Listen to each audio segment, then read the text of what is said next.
You're listening to 1069 Click FM, live in color.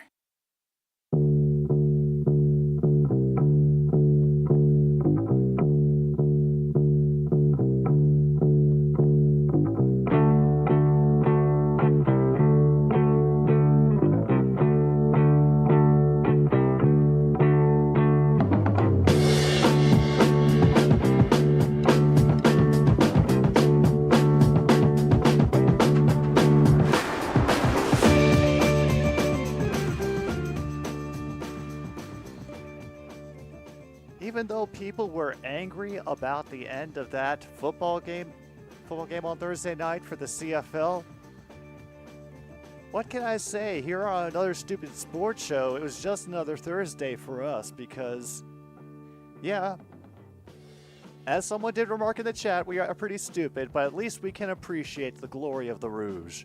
Hey everybody, I'm Jim B here on 1069 Click FM, and it is the end of summer hootenanny over here. The Canada Geese have started flying south for the winter, and the college football season is starting up. They're doing the Ireland game. Seamus is the celebrity picker. I haven't paid a single bit of attention to who he has selected, and honestly, you shouldn't pay a bit of attention to anybody I select at this point. Yep. And we're doing a twofer today. We're going to be actually keep going through the first quarter or so of the Dublin game, which is, well, it's not Detroit-Pittsburgh. We'll be doing that later. It's Florida State versus Georgia Tech, which I gotta say I will be very interested to see how they handle it. Tim, I'm not a good person to ask for it because as a big middle finger to just about everybody who likes to dunk on the Lions, I got 22. And if you aren't immediately familiar with that number name combination,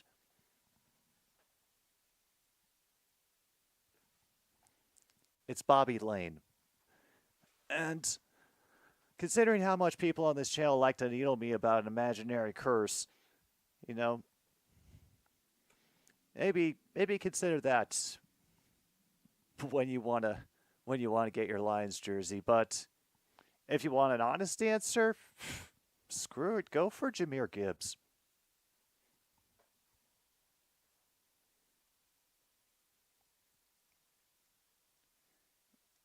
Because even if he does lose a bit of his speed, I get an odd feeling that he could be one of those players that end up like bulking up and extending their shelf life for a few years by becoming a more bruising back.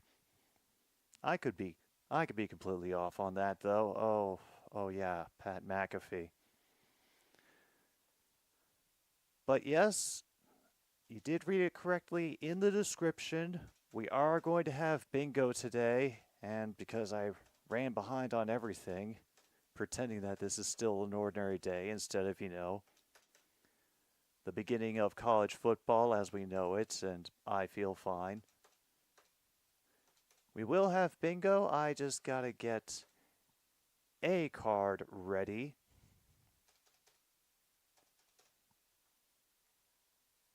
But I do need a few moments to add a couple of special spaces, and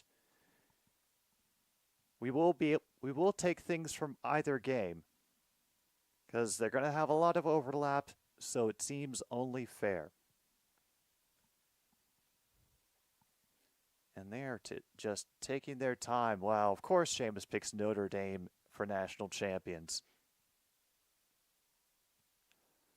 Wow, Zay Jones.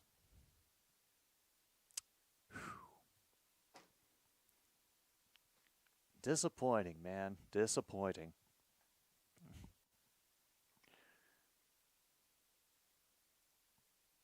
Oh.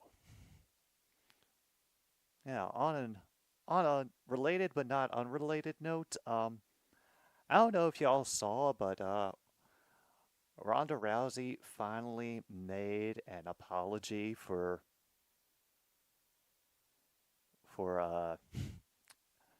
sharing disinformation about, well, Alex Jones level stuff. I'll just leave it at that. And yeah.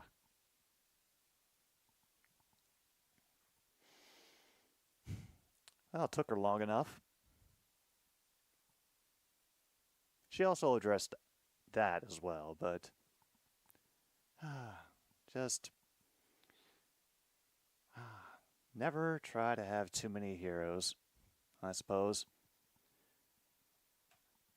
And I only have to wonder that because they are taking their damn time with this beginning pick.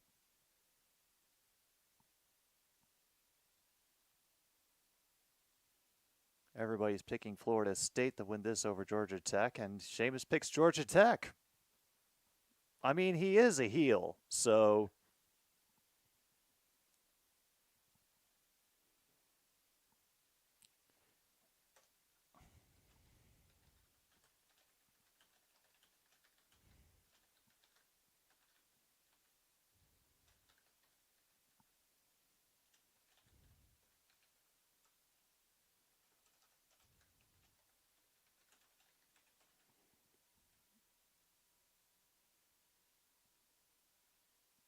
all right. I think I may have ourselves a list, and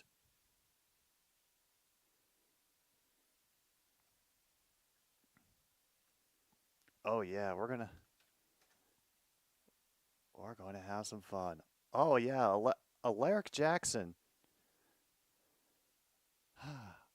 I had heard about that. I thought for a moment, what, Jonah Jackson? Nope, Alaric, different dude.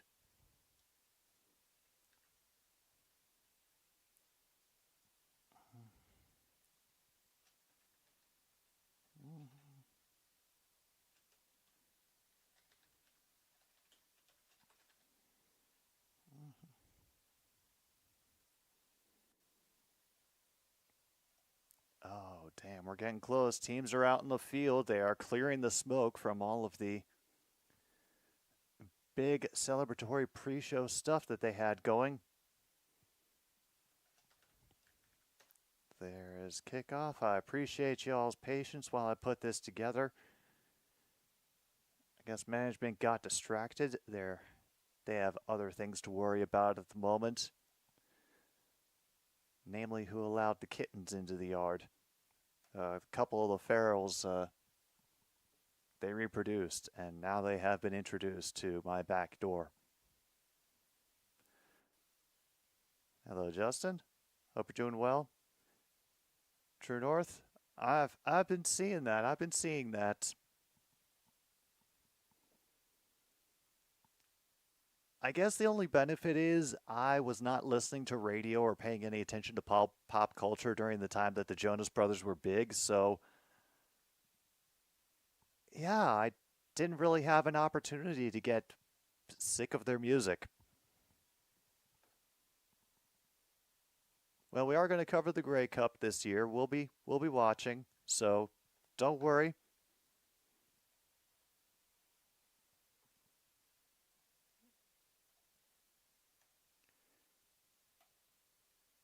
Okay, there we go. Bingo is in chat. It is pinned. If you want to play along, just let me know what number you get so I can mark it down for the record. Makes it easier to confirm bingos as we go along. And hopefully we all get one and we make it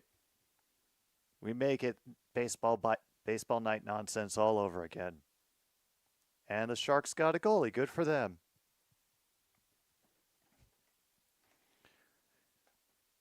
True North, if the Grey Cup ends on a rouge, whichever team scores that rouge will automatically win my own personal contest of which CFL team I'm going to root for. So, yeah, if this somehow makes me a Montreal Alouettes fan, then so be it. Oh yeah, that game's not for another hour, but we are keeping track of another game for a little while.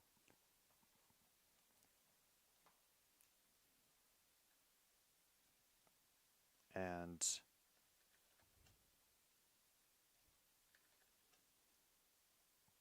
there we go. And that is Florida State University versus Georgia Tech. So we're going to be keeping track of that for a little while, but once we switch back, once Pittsburgh and Detroit get started, we're going to switch over to that on the main focus and then check in on FSU, Georgia every once in a while.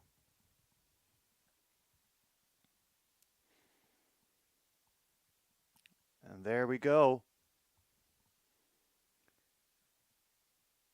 And hey, a touchback.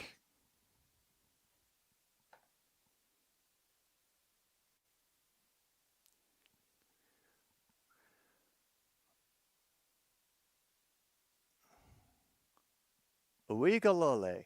All right. I think I almost had it right in that initial practice. DJ Uigalole.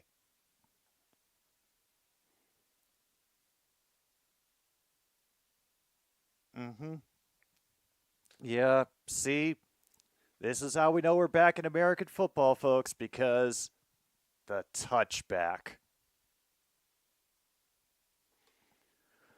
We get a reverse and a first down on the pitch out of the backfield to number 24. Let's find out who that is so we can start giving these people the credit they deserve. FSU roster.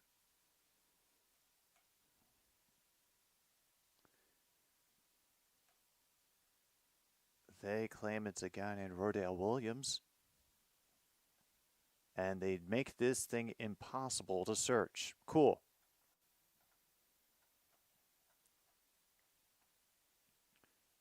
Ah, there he is, Rodale Williams.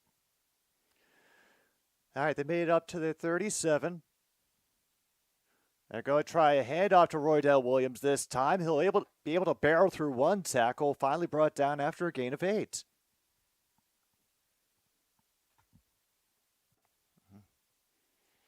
Wow, big promise from MKI. If the Grey Cup ends on a game-winning Rouge, you'll migrate to Canada.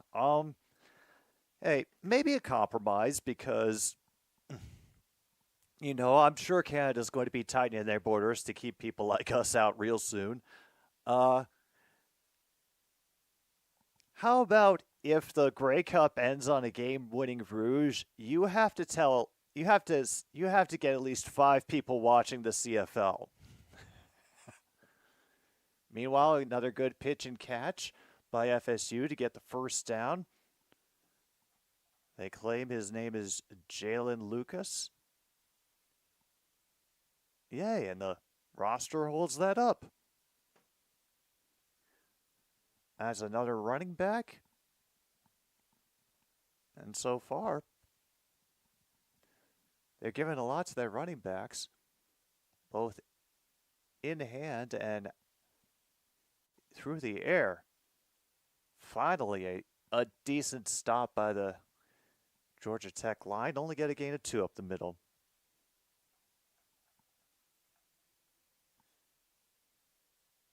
Yeah, that was Keziah Holmes on that tackle up the middle.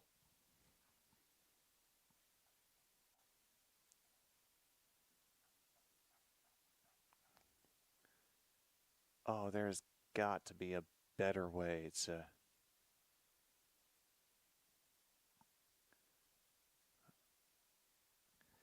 sorry, just the roster formats on the FSU website are a pain in the ass to read. Finally, we get another big run out of the backfield. First down again. That is Yellen Lucas. All right. Well, we've made it through the first part of the game so far. I think I deserve a little beer.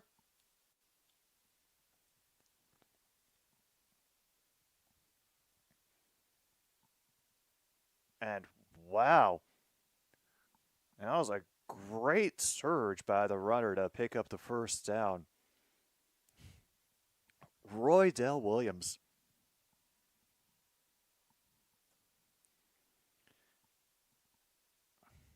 Oh, yeah.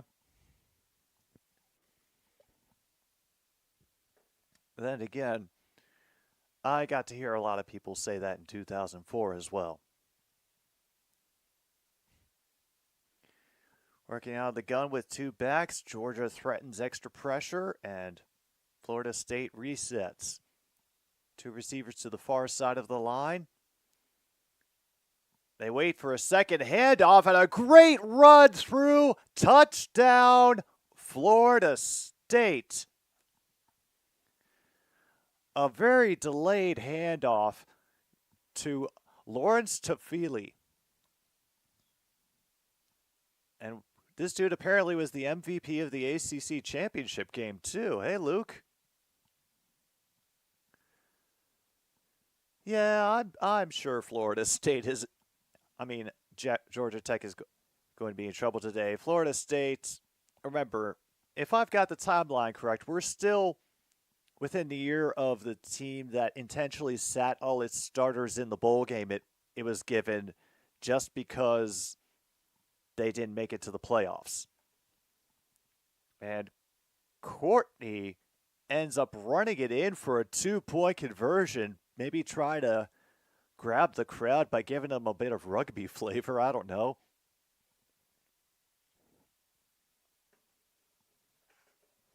We didn't get to see it though because they cut back late from one useless replay after another.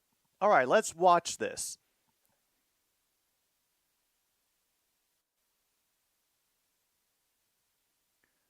Oh God, they do a. Oh my goodness, they got fancy. They did one of those completely legal, but just like lateral snaps to the tight end, and he ended up running it in on his own. Holy crap, that was some Red Grange win one for the Gipper type shit. If you can watch that replay of that 2-point conversion, do it. Holy hell. You know what? That above anything, I'm willing to say, welcome, college football has started again, and it was all in that 2-point conversion. Now from the 1-yard line, Georgia Tech on the return. Little rainy, people are losing their footing. There might be actually a Tech player injured on the field. I'll get it back to the 20-yard line. Oh, yeah. That I don't blame you. Wow. Also in the depending on what replay you see, you can see the cameraman pumping his arm. The cameraman, this one of the camera people that's down in the end zone. Yeah, there's an injury. It's number 3 for Georgia Tech. But honestly, and this was something that Steve Martin said first, that if you can get the staff excited about what you're doing, then you're doing something right. And he was talking about making like the bartenders and the wait staff laugh at his act. But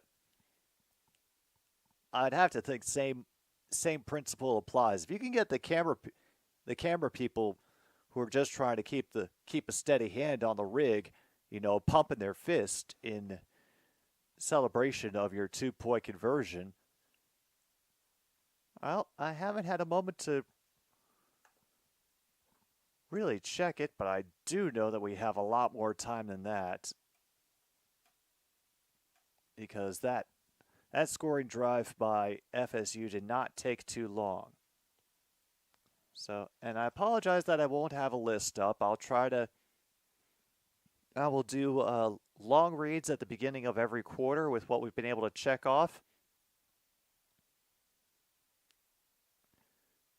But so far I can't definitively say that we had a 2-point conversion made. I just spent about a minute gushing about the play. All right. Hey. Good to hear. Good to hear. We can mark off 2-point conversion made.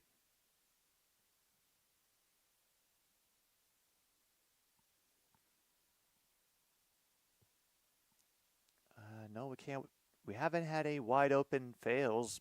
Once again, it was just a great drive down the field by Florida State, making the rest of us very nervous. But hey, they've got a major grudge, and now they have to deal with this really is happening, isn't it? This 12-team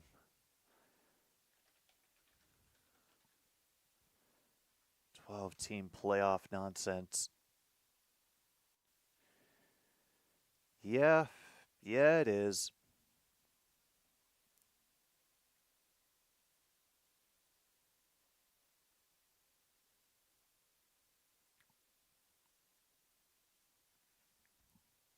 Meanwhile, Birmingham has won their second straight road game. Cool. A 2-1 win at the home of Leyton Orient. Cool. And the Diamond Sports Group, the bankrupt operator of Bally Sports, has reached new deals with the NBA and NHL and has ensured that it will broadcast games for teams for the 2024-25 season. Damn, it is pouring over there right now.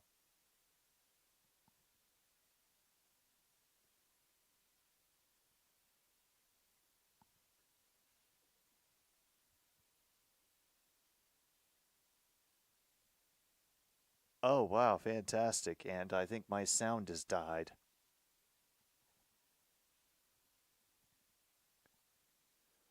And that was a great carry up to the 35. 15-yard run up the middle. Let's get Georgia Tech's roster up here so I can give some proper credit. Jamal Haynes.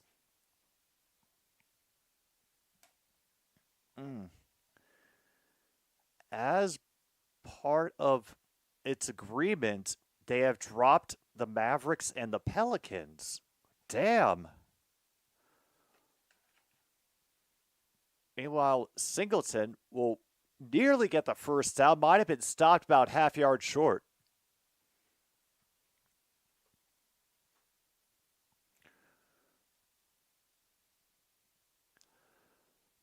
Well. Probably a good strategy by Georgia Tech. Force the game to the ground. Make the Florida State defense. Challenge them in this weather. Force them to deal with it. They only rush forward, but they do get quick pass up the middle. Some fantastic blocking. They might have a breakaway. 1 quarter to beat. They do get him out of bounds, but deep in Seminole territory. Malik Rutherford with a fantastic run off of the screen pass on the far side. Whew. Going on their free streaming service. Oh, I would hope it would be free.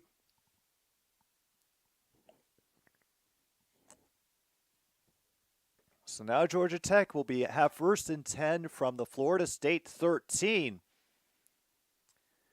Finding some room, brought down near the 5.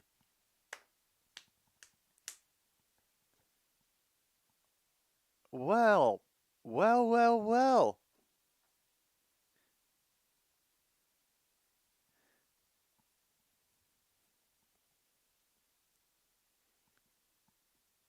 2nd and 1 now.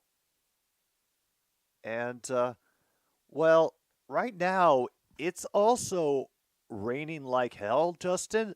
So I'm not sure either of these teams will know how to play on defense. Meanwhile, King gets inside, will go on a quarterback draw play, gets down to the 1.5-yard line. Faked a pitch and then took it himself behind his offensive line. Ended with him kind of squatting as everybody tried to rip the ball out of his hands.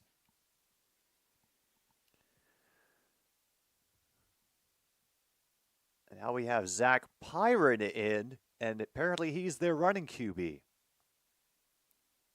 Oh, okay, so they still have a few teams left. And that is who it is. It is a QB rushing touchdown, direct snap for Zach Pyron. So if you have QB rushing touchdown, mark that off on your card.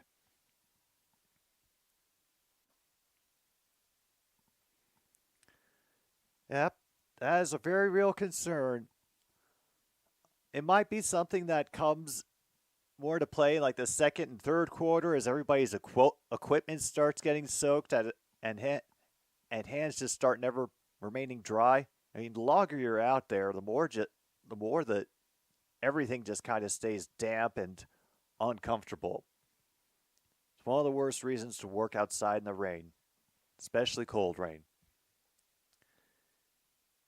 Oh, shoot, a test match between England and Sri Lanka. So England is batting. They need 89 runs to win, and Sri Lanka needs 7 wickets. Is the level of their bowling such that you think they can get 7 wickets before 89 runs? Okay. Logan, actually, you have found the one special space that I put in is we're going to win the Purple Woomba, which is for anything we catch on TV of fans just being too damn confident. No matter what championship it's about, you have to say, we're not that far yet, slow your roll.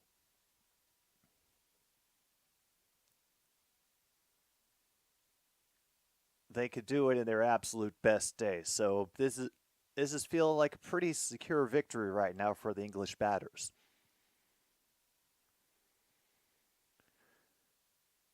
Oh, so they could lose. So it's very likely they'll lose 3 more at the end of this season. And they only have the DTC rights for 5 smaller market Major League Baseball teams. 75 to 80%. All right, so the odds are decently in the favor of the English.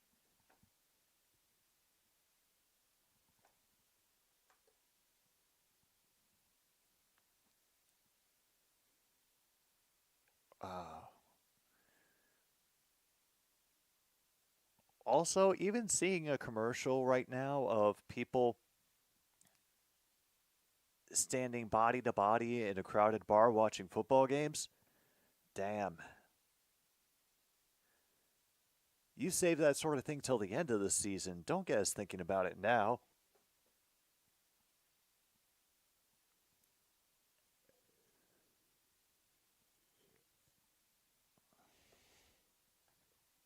All right.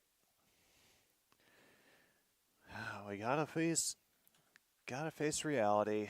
Let's check on who the starting pitchers are going to be for today's game.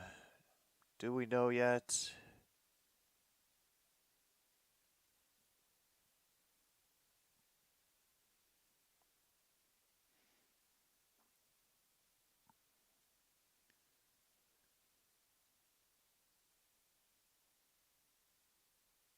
All right.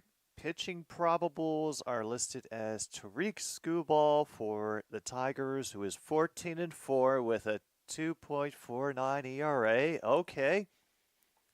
This is feeling pretty safe so far. And for the White Sox, Kai Bush, 0-2 with a 3.68 ERA. They may only need 6 since one of the England players got hurt mid-game. This seems like a rule that should be it seems like wouldn't fall into the issue of they may need a wicket. Am I wrong, or does it make sense that there would be a rule in place for cricket that definitively says if the player is injured, here's what we do.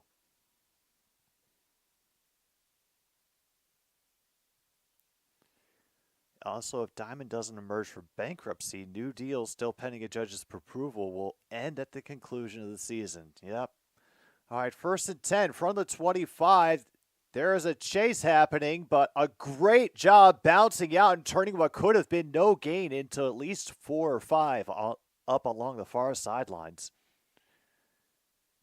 Ooh. All right, we've got half an hour until the glory and the celebration of seeing, hopefully, Justin Fields meeting the Detroit Lions again. And, hey, I still remember Justin Fields giving us trouble last season. Maybe that's why I always felt a little favored toward him. And a good tackle from behind by number 27, Jay Robinson for Tech, ensuring that DJ could only tiptoe forward and get 2 instead of just getting an easy run up the middle for the first down.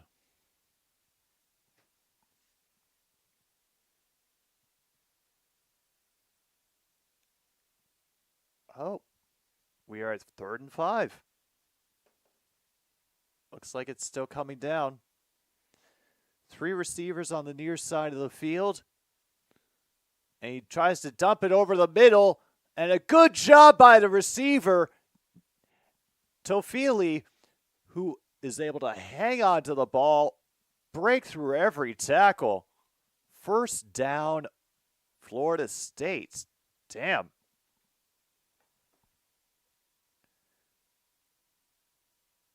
You know what? Considering he had a guy hanging on his leg and it's raining, yeah, let's put what a catch. If you have that, mark it off. But with the rain and the dude hanging off his leg, that was a good effort that Toafili had to go through to make that catch. So yeah, if you have what a catch on your bingo card, mark it off.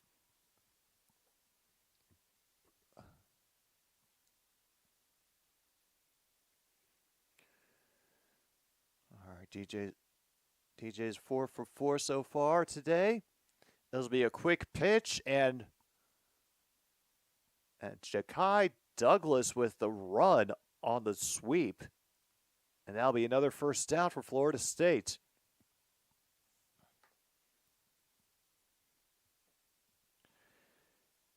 Yeah, that is looking a little bit rough, Justin.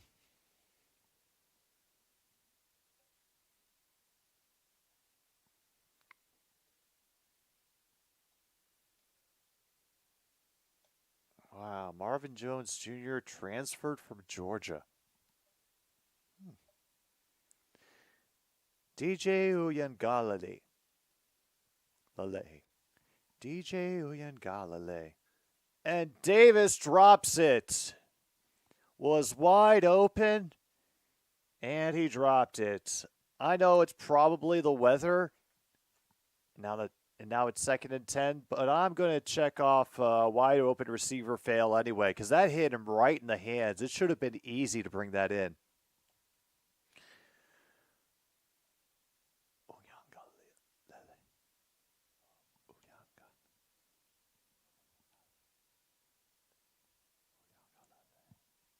All right, working out of the gun, single back to his right.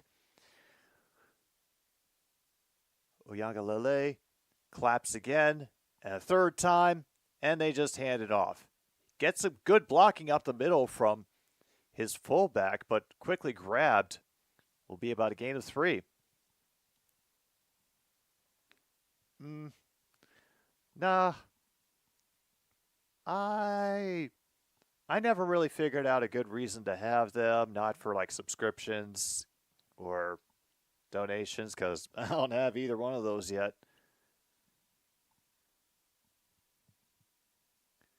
Maybe someday, but, oh. Okay. I'll check that when we get to the first break. Oh, man, we have a late flag as That carry only gains 3. Wondering what was about to get called. So do they take the holding call or do they decline it? Because they did just stop them on 3rd down, right?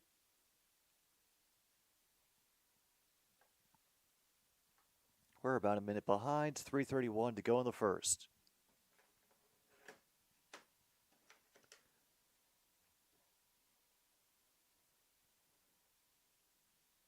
Oh, wow. They don't even want to speak of the Orange Bowl. We all know what happened there.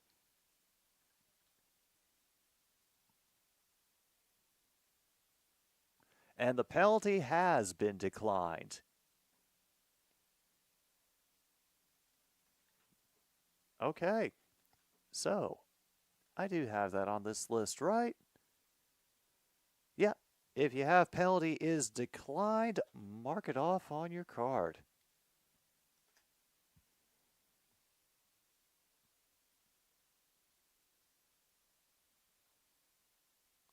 Ah. Cool.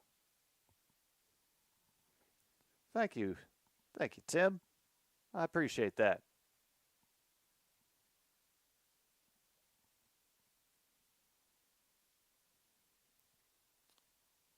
And there goes the volume again. Oh, the pressure, but great open field tackle again. Amari Harvey with a big tackle.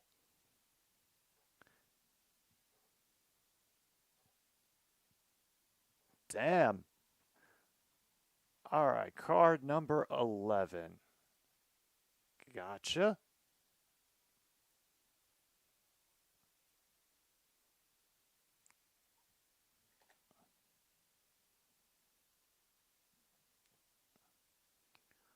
Field Yates got a dislocated shoulder tackling an inflatable QB. Wow.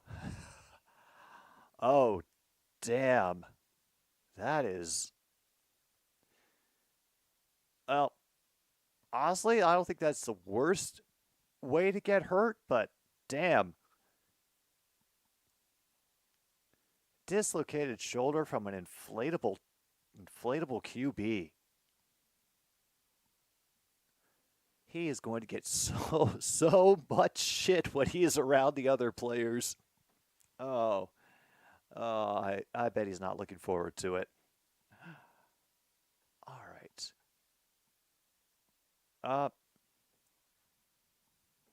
Transfer.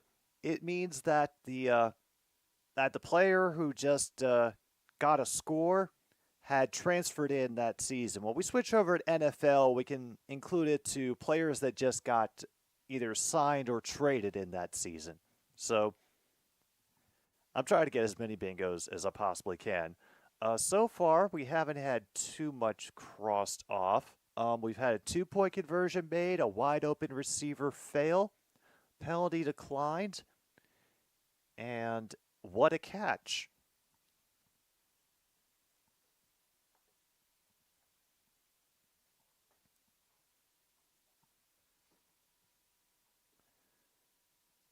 And still not sure what the time is at because, well, time is an illusion anyway. But at least there's beer.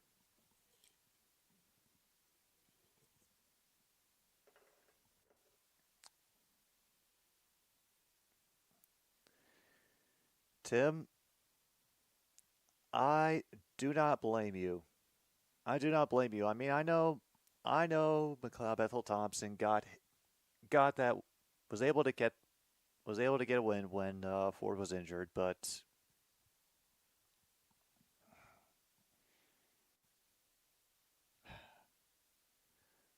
who knows? Maybe this will be actually the point if they can win with McLeod Bethel Thompson that we say, oh, the coaching change has actually done the Elks some good.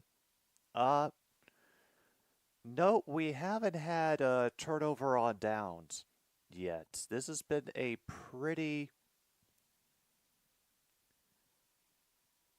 offensively heavy game, and I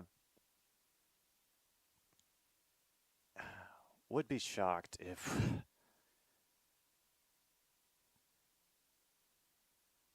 anybody ever failed to make a first down again. So it's official. They need 6 and England needs 86. Oh, I heard about that too. Dude got played and then got played in the game. Game got suspended. Dude gets traded to the other team, and now he's going to bat for the Blue Jays, I think. Oh, sorry. He's going to bat for the Red Sox. Correct. Oh, they did? Wow, they did a terrible job of conveying it. Not a single mention of the downs, the distance. And they've also been behind on cutting back to the action because they want to keep their bits and segments going. All right, turnover on downs. Incredible to hear of that from a team that thought so much of itself. So yeah, mark turnover on downs, and now we have a sack by Florida State, as if to punctuate that. Either that or at least a great loss of yardage. Oh, they actually show a replay to say what happened. Yeah, just a disintegration of the offensive line and a tackle behind the line. Loss of 6.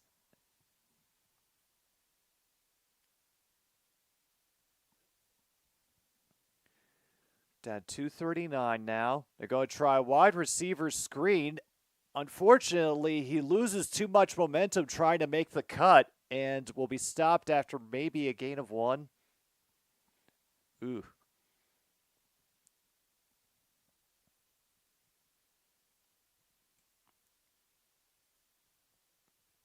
Mm-hmm.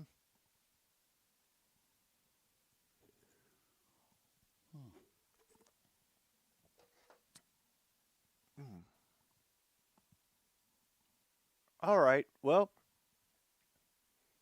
there's a lot of rare shit that can happen in American football, as you know.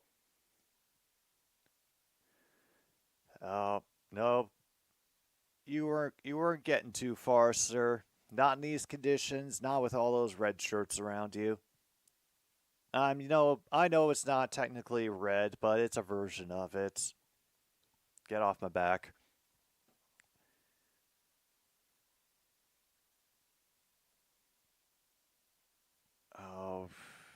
Oh, Chris. Don't cry too hard for him. He's hopefully it won't be a permanent stain on his record that he was here for this.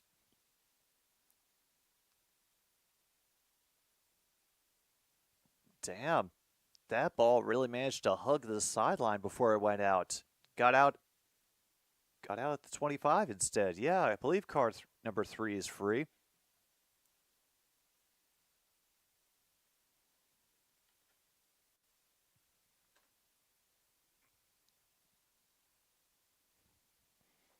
All right, that's a good start, Leif. You know, play well for the new boss and everything.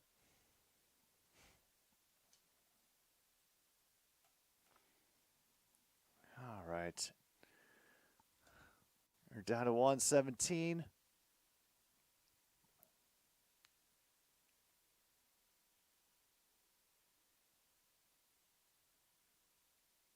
And they do finally dump it off. Morlock will get a first down on a very delayed and patient play.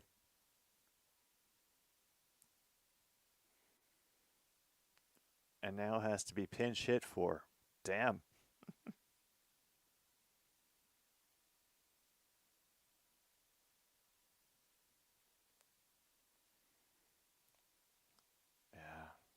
Hasn't won a game for his 19th straight start after the team lost to the Tigers 5-2 last night. Yuck.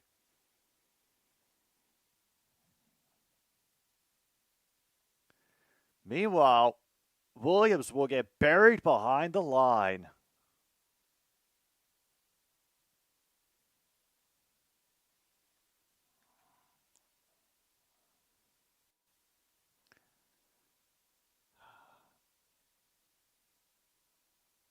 All right. Another great job by the Georgia Tech defense. They're running out the quarter as well.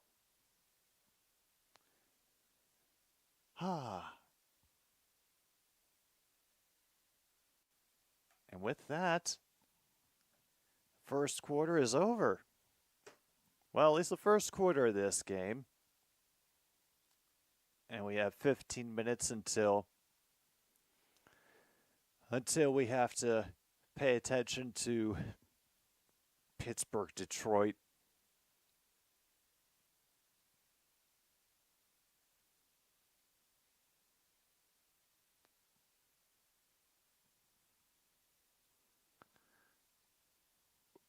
Wow.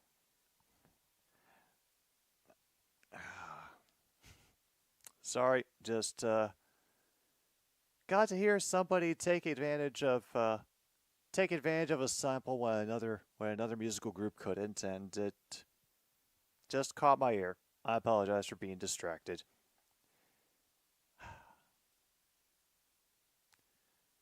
Damn. Yeah, let's ignore Tigers and White Sox for now. That pain will be real for a little while longer.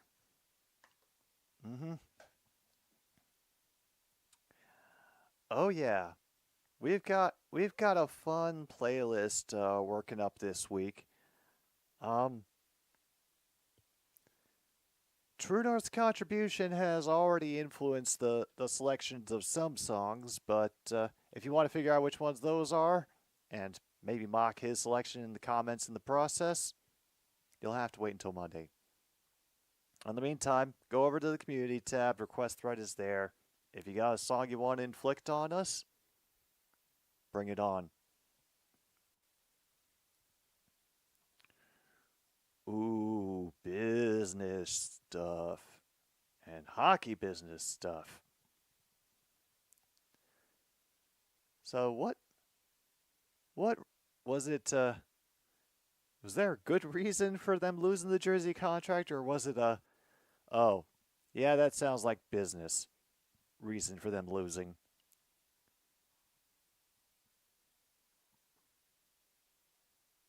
Yeah, so far we have marked off 2-point conversion made, wide open receiver fail, QB rushing touchdown, penalty is declined, and what a catch.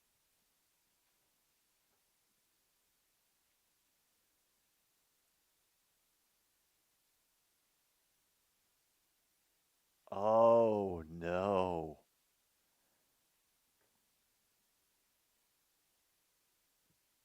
Damn. That sucks to hear that Adidas fell off like that.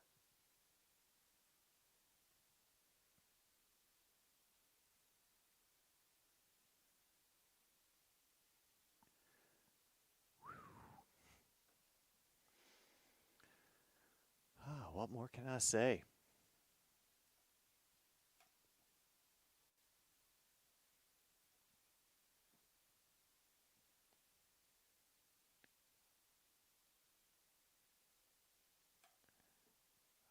Is there anything else we can really check off from this list?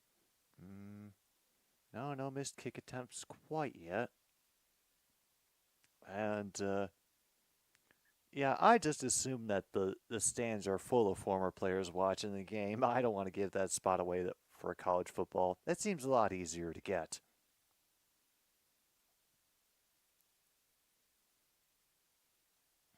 Oh, we can mark that the away QB. Yeah, I have Georgia Tech listed as the away QB for the first passing touchdown of the game. Oh, no, sorry, they were both running plays. Forgive me, I'm dumb. Damn. All right. Florida State will start, but with a handoff and running sideline to sideline. Toafili gets nothing and is dragged down for a loss by number 44.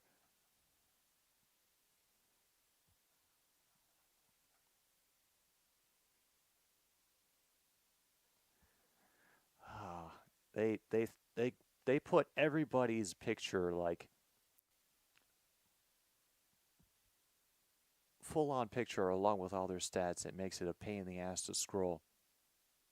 Kyle Efford with the tackle for loss for the Georgia Tech. DJ, meanwhile, gets taken down, and because he did it around the head, he's going to get called for roughing the QB. Oh. Personal foul, face mask, yeah. Oh, and they have to boot. They just muted the entire stream. Holy shit. Yep. Oh, yeah. We definitely got a major he's not supposed to say that on TV, because that was a long audio cut that they just made. So if you have he's not supposed to say that on TV, mark that off on your card.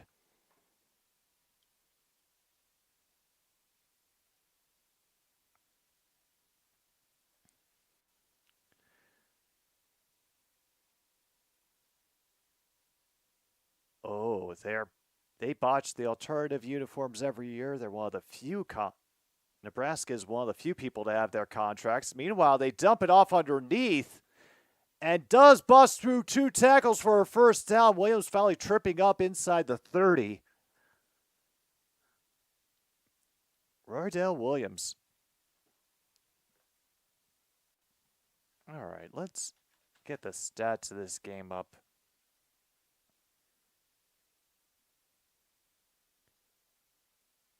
So we can see for sure.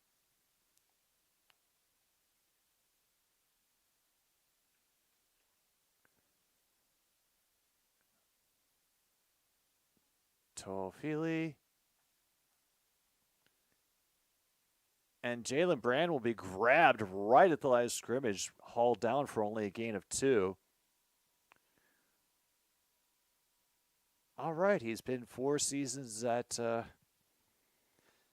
Florida State. We can't mark off transfer for him.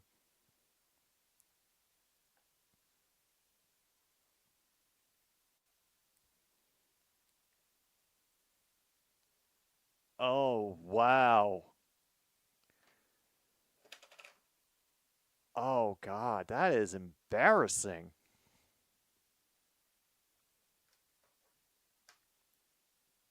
No kidding. Quebec is about to buy 7-Eleven. Hey, if that means we can get poutine, you know, to replace those like awful in-store hot dogs and taquitos that they've had for so many years, then cool. I'm all for it.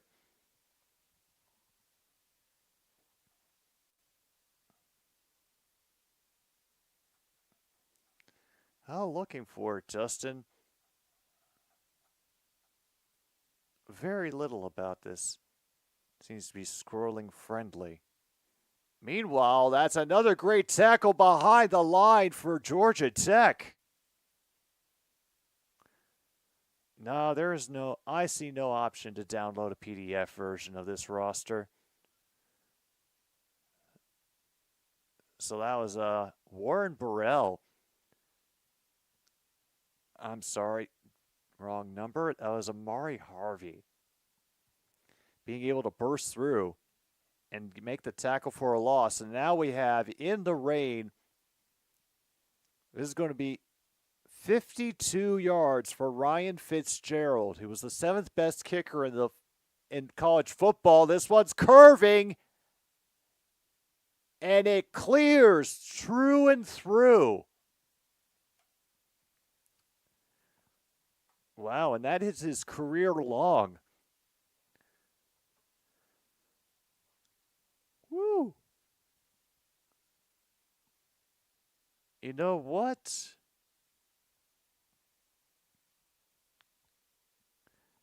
Whew. You know what? I'm not even upset that we missed out on missed kick attempt. Good job on doing it in unfamiliar confines and in the rain. I think that calls for, yeah, a bit more beer this time.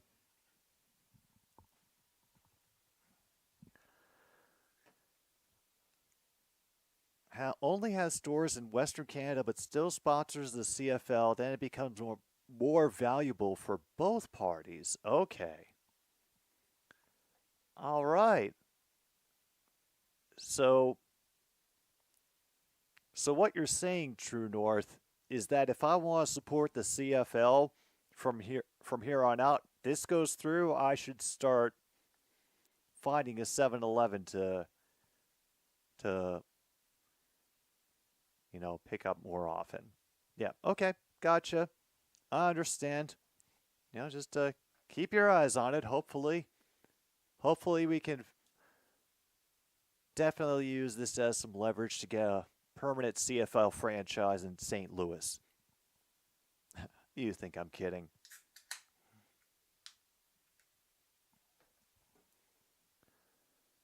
All right, 5 minutes to go. Probably safe at this point to switch over to, yeah. Come on. Oh, hell. All this effort to fix my broken setup before the stream starts, and there it is, breaking again. Okay, come on. Oh, no. Oh, no. Please do not let this be a reset. You have to reset everything moment. Because, yeah, when Fubo refuses to release you from ESPN, that's never a good sign.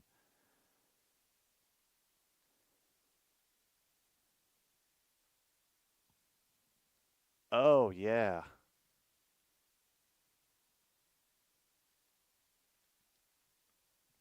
Always a good sign when the back button starts breaking on your controller. Ooh, Elks versus Calgary. That sounds like it'll be a good old time.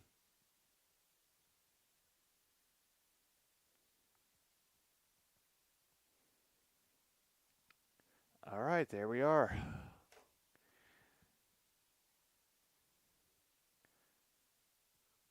Yeah,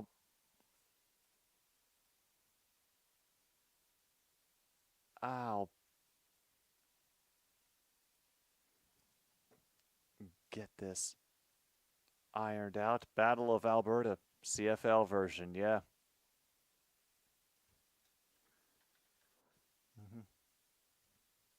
And I don't blame you for saying that, NFL talking heads.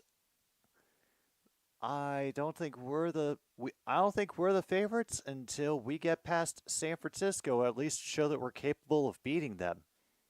And if San Francisco does fall off, I hope that our play throughout the season shows that we are worthy of playing in the Super Bowl. When is Labor Day? Oh. Monday, September 2nd. Oh, True North. That is definitely happening. Yeah, at least the Rams and Lions play on Thursday Night Football.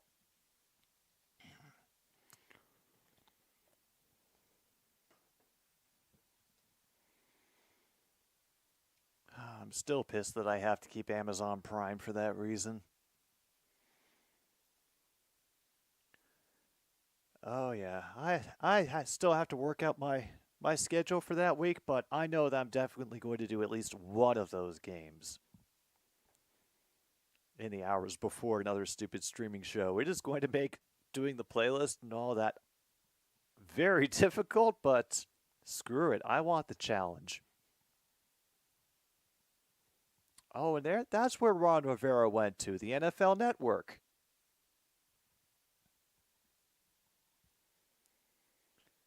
Yeah, but that would mean also going on to Twitch and on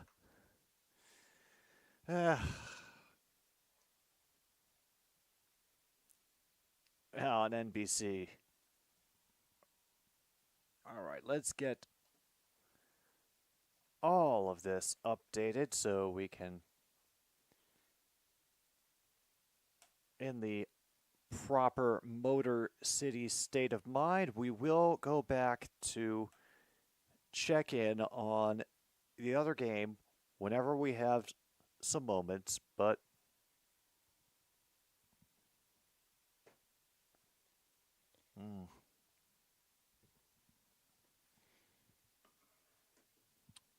Twitter or Twitch, you must choose one. Well, Twitch is doing slightly less to try to jumpstart the live-action roleplay of the Turner Diaries within our country's borders, so yeah, I'll go with Twitch.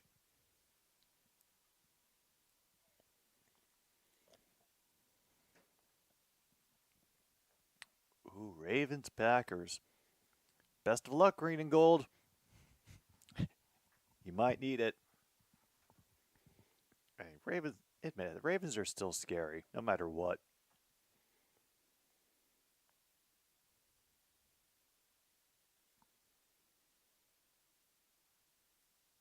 All right, yes, your credits are going. Yes, yes, yes. Oh, poor Davante Adams, still on the Raiders.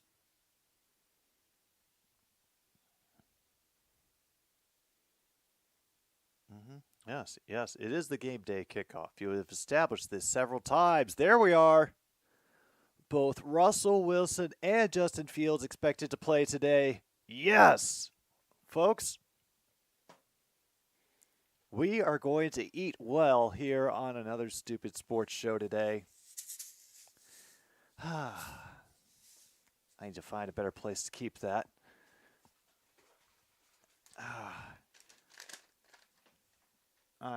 I went through my entire room and was just rearranging stuff. It's set up much, much better now, but I also left a whole bunch of pile of things that are unorganized and stuff on my chair and have been only slowly clearing them off as the day has gone on. No? Really? Damn. That is a shame, Luke. Nah, hey, Gardner Minshew, man, he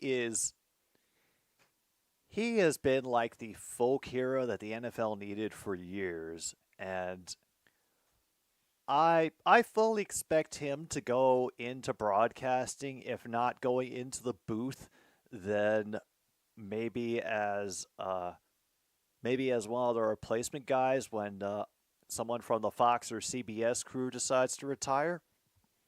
You know, he just seems like he has that energy to him, or maybe he'll become like a mystic that only comes out like once every 4 years to hurl tomatoes at the Utah Hockey Club. I don't know. But hey, Steelers may be going to the toilet bowl, but you know, that's the thing about every time you go to the toilet bowl. This too will pass. They're not going to be mired in it forever, but probably for longer than they should.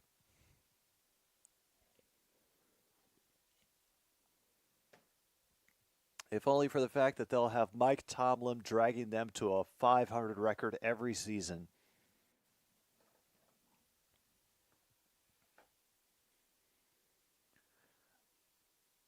And in case you're wondering, yeah, just because we're switching games does not mean we're resetting the bingo card. All the spots that you've had so far, they still count. We will not be taking them back. Oh, let's see. That's right. All right, that result doesn't surprise me from last night. Winnipeg ended up beating Hamilton 26-23. Wow, they had to overcome adversity. I believe that headline.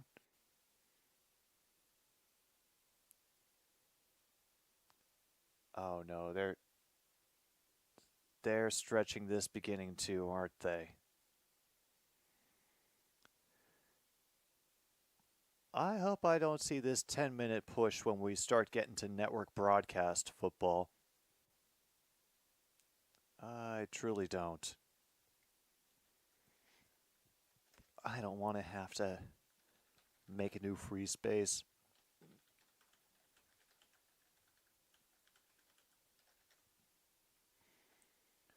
Lots of garbage time points for Monty. And Victor Antipin has found a new home with the KHL. Okay. Hey, work is work, but all right. Well, hang on. Let's find out. Hang on.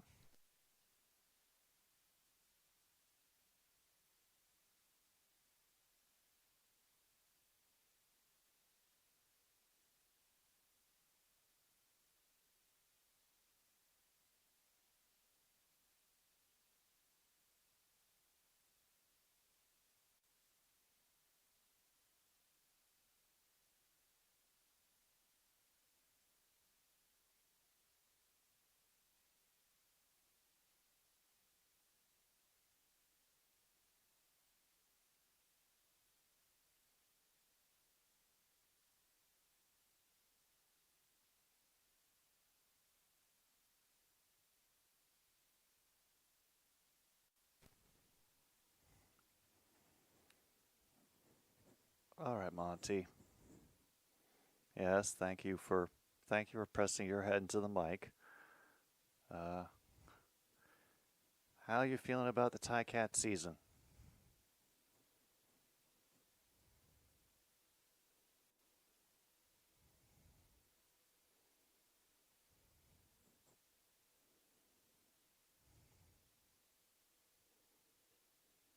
And yes, a nap was interrupted for this interview, so.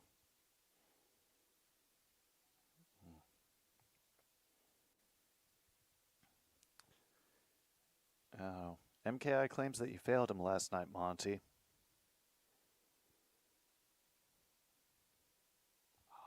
Okay. Yep. He says he doesn't know what you're talking about, MKI. The Timberwolves weren't playing last night.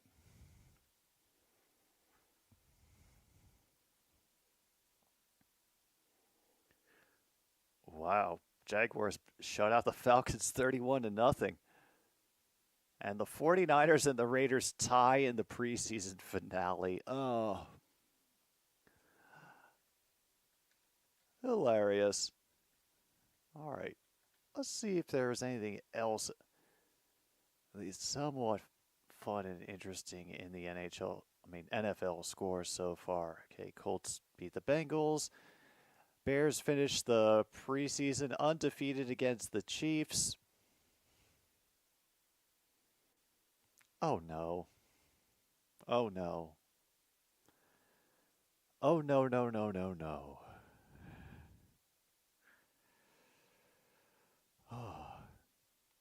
All right, well, I can live with the Buccaneers beating the Dolphins as a consolation prize.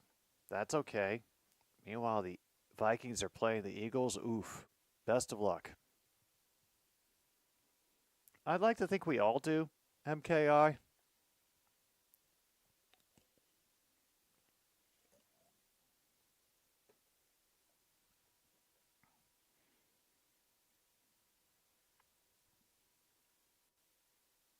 Oh, wait, are they actually going to... I know Hendon Hooker is probably going to play today, at least for a half, but are we going to get... Do we get Sudfeld, or do we actually get Jared Big Man Goff? All right. Here's to the Whisper Networks, working around the game blocks wherever we can. And holy hell, we got a touchdown by Georgia Tech, and now they lead 14-7. Damn. Oh no, that's right. This goddamn abomination.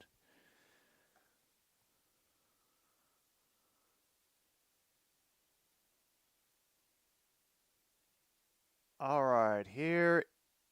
And we have another ball that hits the ground, so we got flagged on the kickoff.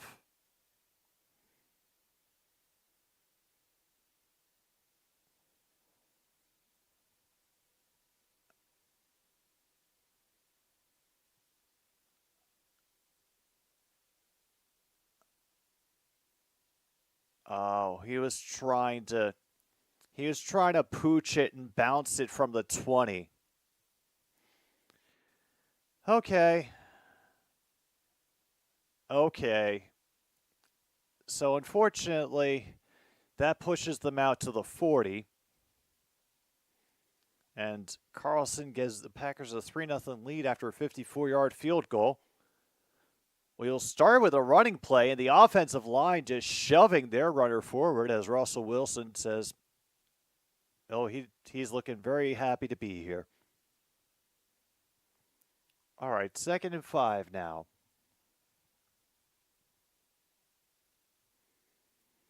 They're talking up Russell Wilson.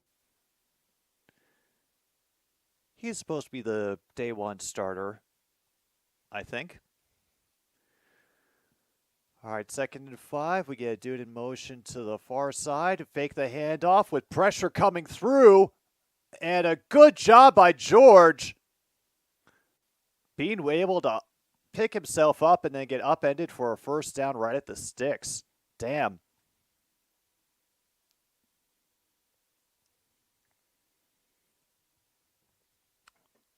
Tackle made by Bassey, number 17. Oh, his elbow went down.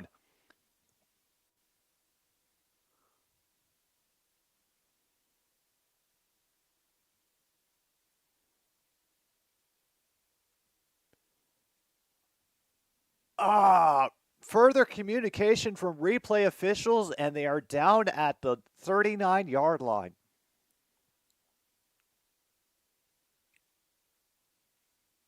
And that's Brendan Joseph on the tackle, number 40.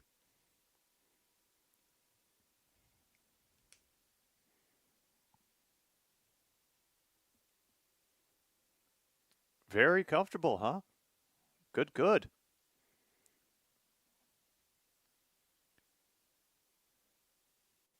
All right, that's Brandon Joseph who made the tackle in the safety spot. Some version of cover 2. 3 receivers to the far side for Russell Wilson and company. 3rd and 11 after that. He has to wait, and all the room for Pickens. Able to get enough room for Bassey to move the Steelers into Lions territory. First down. Whew.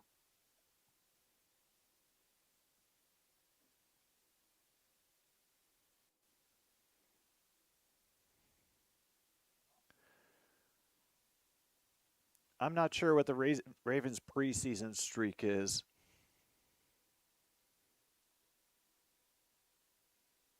All right, they readjust at the line. But a great job getting in behind for a loss of 2. Woo. Lions roster. Let's see who's number 24 on defense.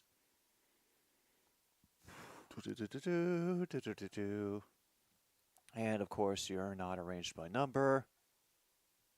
Oh, that was Stephen Gilmore.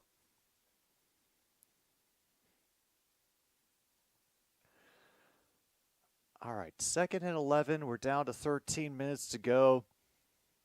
They overload the near side of the field with the receivers, then change their mind and send one back the other way, and they bite on a running play, and that is going to be a high-stepping touchdown for Pittsburgh.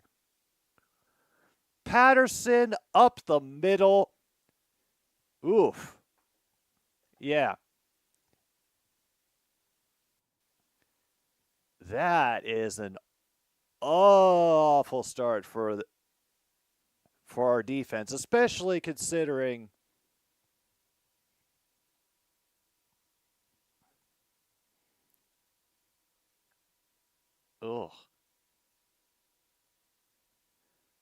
yeah, there are a fair number of Yinzers, and they stand out very easily with their yellow.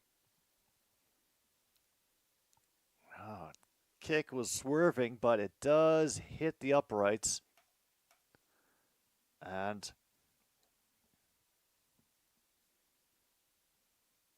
Mm, I don't know. It could also be color adjustments that they made within the program. Maybe it's like maybe they just like screw with the shade of blue every year to see if people are paying attention. It also could be trying to convince people to buy buy our new version of the uniforms. Because, well, take for example this one. Now, the color of this is also being affected by the colored light that is bouncing off the walls within this room. Plus, the fact that that the numbers are closer to silver under all of this. So that's affecting how we view the blue. But I'm just going to stop right there before I go talking about things that I do not know. I don't know, maybe they're putting the numbers in white and that affects how we perceive the blue on the jerseys.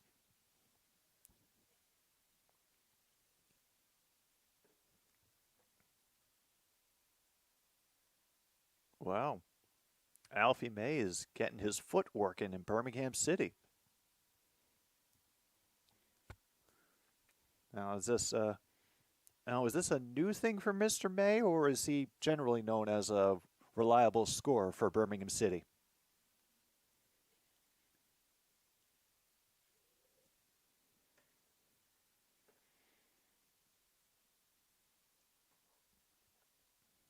Oh yeah, let's absolutely get the Steelers roster up.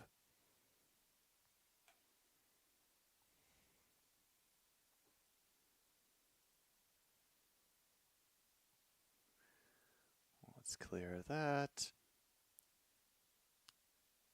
And Seminoles have the ball with under 2 minutes to play in the first half. Let's see where they are. They're on their own 30. They're on their own 35 at the moment. And they ran for a first down. Okay. Known as reliable, but his first season for you all. Oh, all right. It's a good welcome.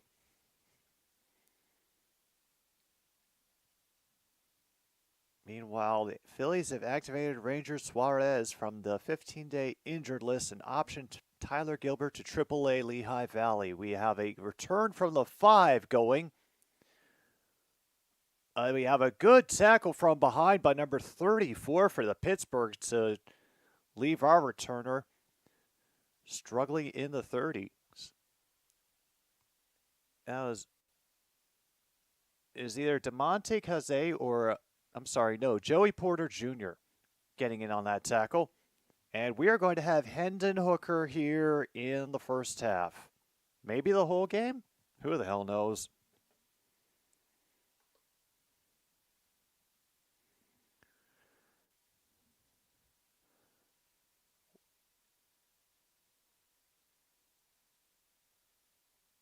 Working the gun for the pass out of the backfield. And a great 8-yard pickup from Zonovan Knight.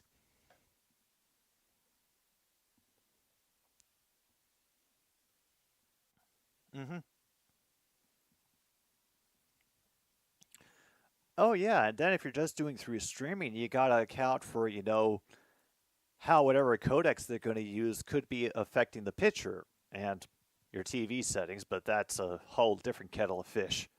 We're going to have a pitch of people running to the far side, and a great effort by number 6 for the Steelers to hang him up in the back. That's Patrick Queen, who was able to slow down Knight just enough that I think he's going to be short of the first down. Yeah, 3rd and 1.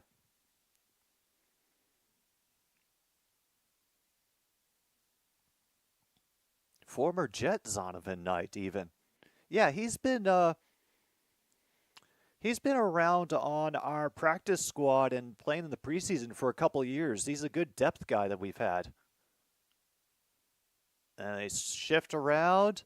We have a receiver come back in, and a good pass underneath. Quick delivery from Hendon Hooker.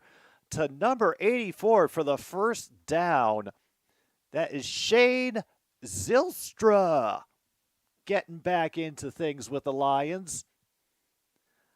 I remember he got hurt last year. I was afraid that we were going to lose him. No, I think we're saving him for the second half. And here's the sack back to the 43 of the Lions, and an additional step on the player for emphasis after the play. That is number 51, Nick Herbig, who kneed Hendon back into the ground as he was trying to get up. So don't worry, Luke. Your dude is going to be arriving in the second half.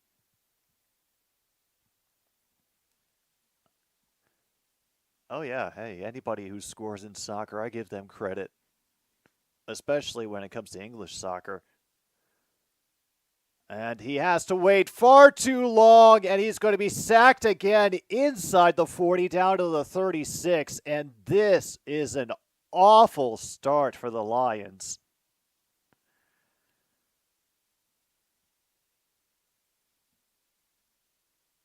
Wow.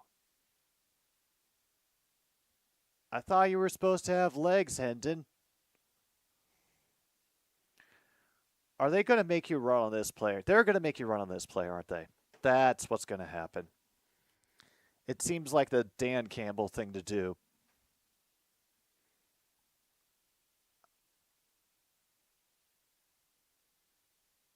Oh, crud. It has been declared a fumble recovered by number 94. Knocked out of Hendon Hooker's hands. And, yep, that is a fumble. That is a fumble. Ugh. Yeah.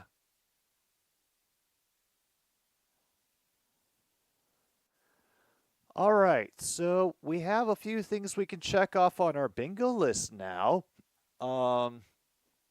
Well, I think we can definitely check off the crowd hates the call for everything that has happened for the Lions in this game so far. We can check off the defense did something. We can check off strip sack. Ugh.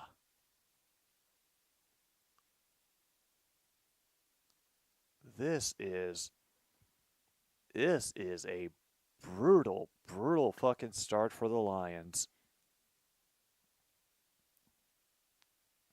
And a touchdown run by Cordarrelle Patterson.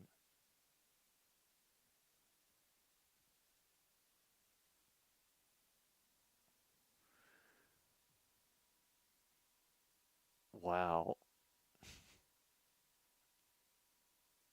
We just gave a touchdown run to Cordarrelle Patterson.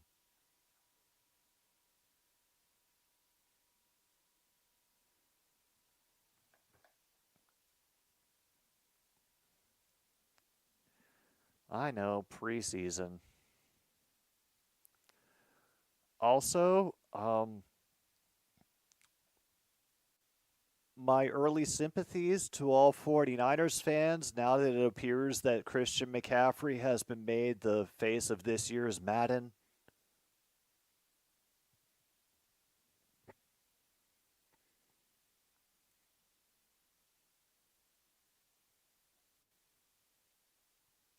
Ugh. The guy Arthur Smith loves as well. Oh, now I'm wishing that he'd brought him with him to his next team.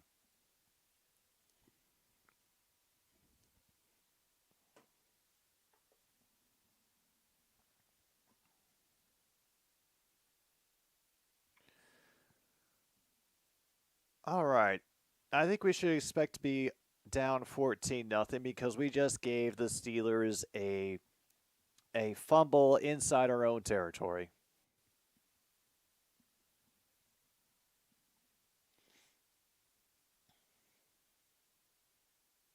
And, oh, here he is. The man himself, Justin Fields, from the 35, and they're going to go for a handoff. And Patterson will get caught up at the line of scrimmage, only a gain of 2 this time. Hey. Nope. You are right, MKI. We cannot have nice things, but that is also why we have to protect the CFL.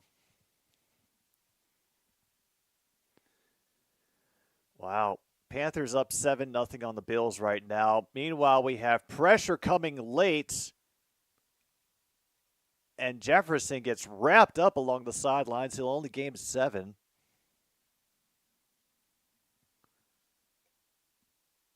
Oof. At least they were able to stop him, but once again, Justin Fields being able to move out of the pocket when he feels the pressure arriving.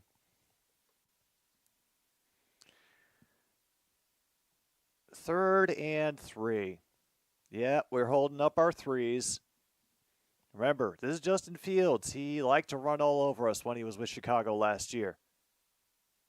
And that's going to be, once again, Justin Fields diving through for all the tackles for a first down. Yep. Feels familiar.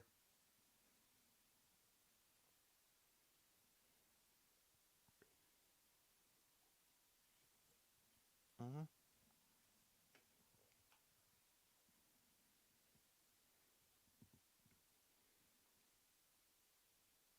Yeah.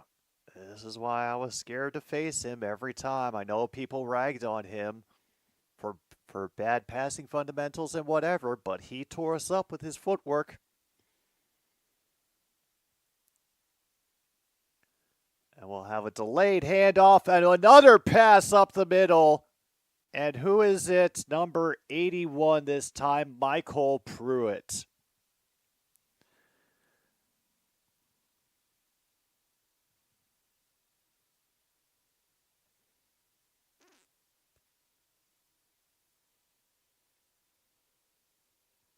First and goal already. And that was off a Justin Fields pass, in case you wanted to rub extra salt into it. Comes the handoff, and oh, wow. Great penetration by the Lions defense, and then a flag coming in at the end of the play. And we get flagged for holding.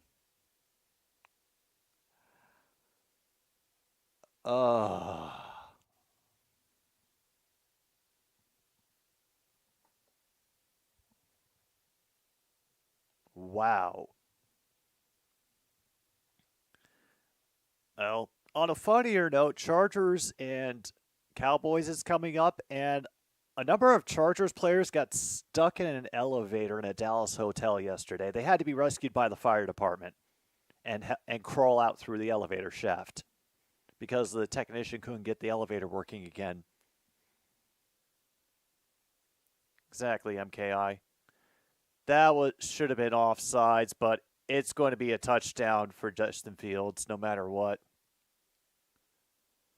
They marked him short, and yeah, I thought that should have been offsides on us. Oh, because his knee fell before he crossed the line. Okay.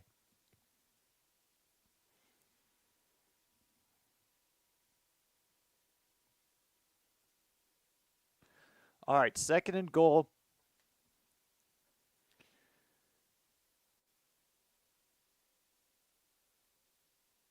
And that'll be an easy walk-in for number 30 of the Pittsburgh Steelers, Beanie Bishop.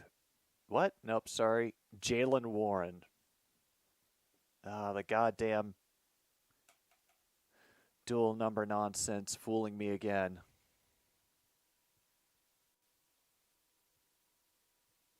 Oh, no, it was Pirine. Sorry. Apparently, I just can't read numbers anymore. Fantastic.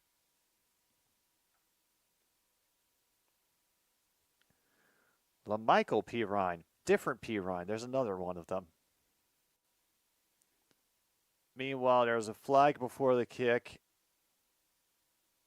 Oh, God. The Steelers did it? Wow. They got a false start penalty on their own extra point.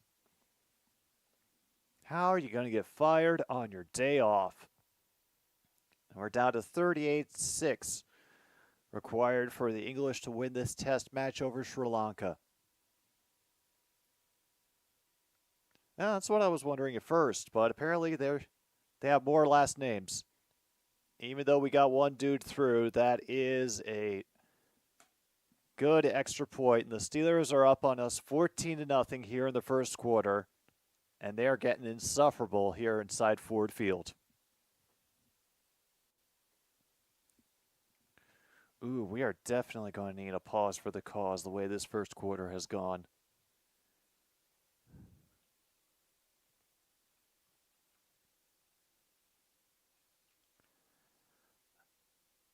All right. Well, that's two more songs that I can't play anymore, which does suck, but that's the way that YouTube deals with it sometimes.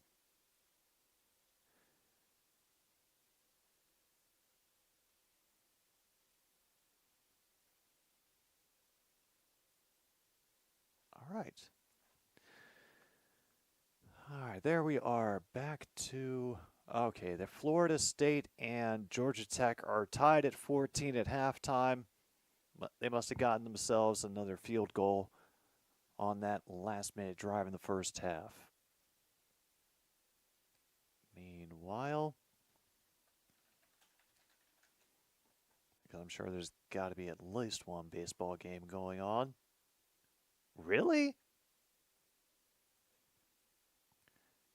They didn't want to distract, so they pushed Rockies, Yankees, and everything else to past 1:1, past 1:05 in the afternoon. Okay.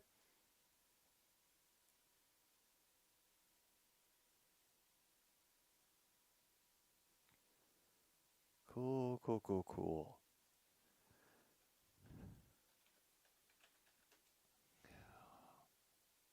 Don't want to look up these stats, but I have to because it'll be the only way that we can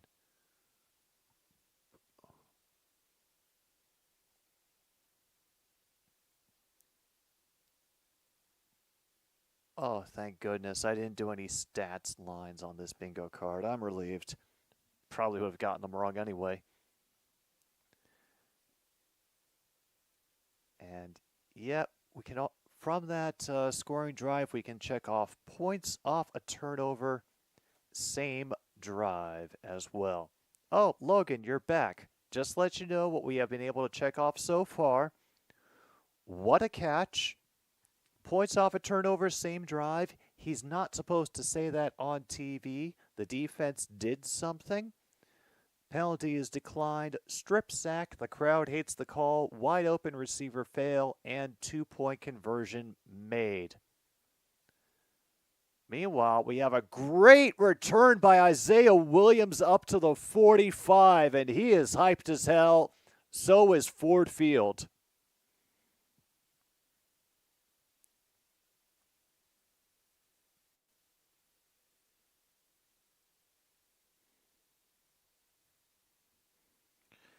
Yeah, if they don't lose tonight, then it pushes game 100 possibly to Monday night. I'm going to be very upset if I have to do that. Steelers bring in extra. However, Zonovan's night takes a different angle. He only gets 3, but it's not a loss.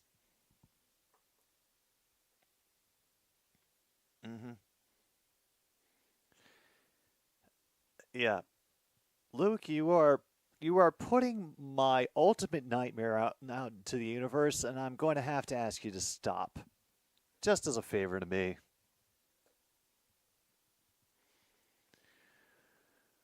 Okay, 2nd and 7. They try to challenge early, and that is everybody dashing into the backfield, tackling Knight for a loss. We're back to 3rd and 10. They just overloaded that side of the line. And just have decided to blitz. That is their only strategy, apparently. Take away our run game, force Hendon Hooker to either use his feet or beat him with his arm.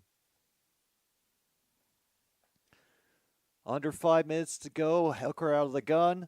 Zonovan Knight waiting. leaves the backfield, and there was deflection at the line for that pass to Peoples-Jones. Incomplete. Ugh.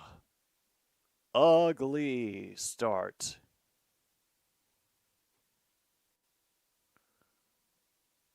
All right, Jack Fox, old reliable, back out for the punt.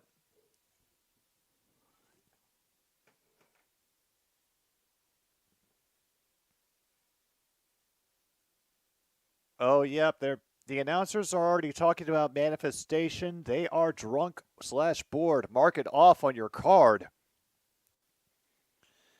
Oh, Fox is going to try to make this one hang. Remember, no yards. Does not a thing here. He got stood up at the 18, get driven back to the 16.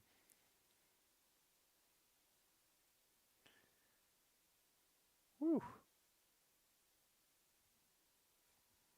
I didn't even get a good look at what his name or number was.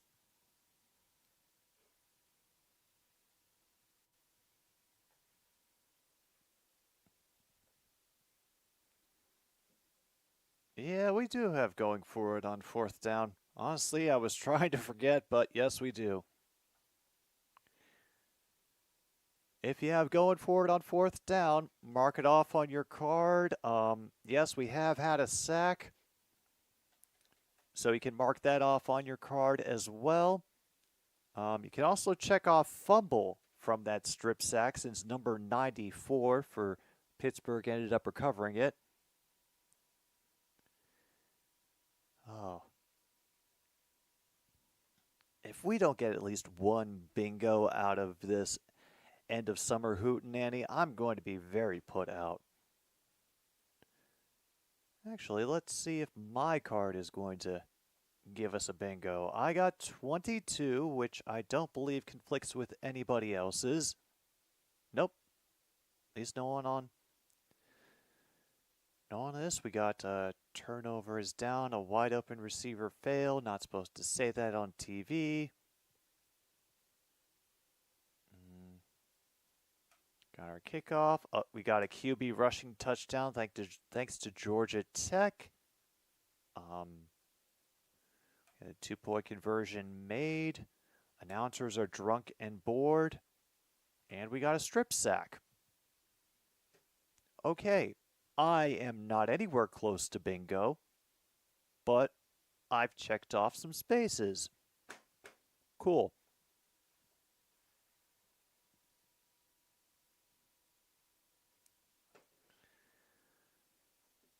Ooh. Oh man, I feel bad for New York Giants versus New York Jets tonight.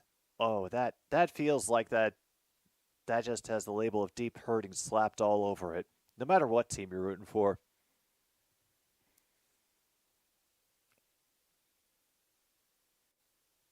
And which one of them is number 2?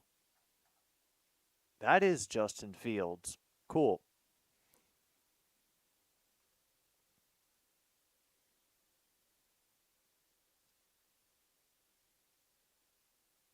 And they are assuring me that the starters are not playing on defense today. That goes a long way towards comforting me. We get a cover 1. And a quick shutdown of that running lane up the middle for number 32 for Pittsburgh. Only a gain of 2. Or maybe it was 31. I couldn't get a full look at the back. We'll say it's Jalen Warren until I get corrected. Or Dijon Edwards.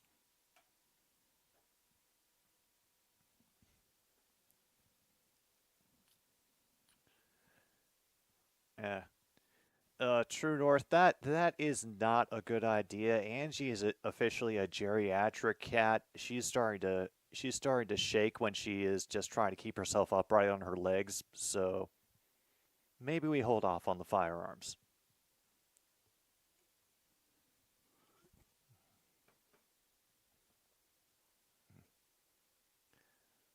You know, it's a small ask, but I'd rather not be shot by my gun-wielding cat.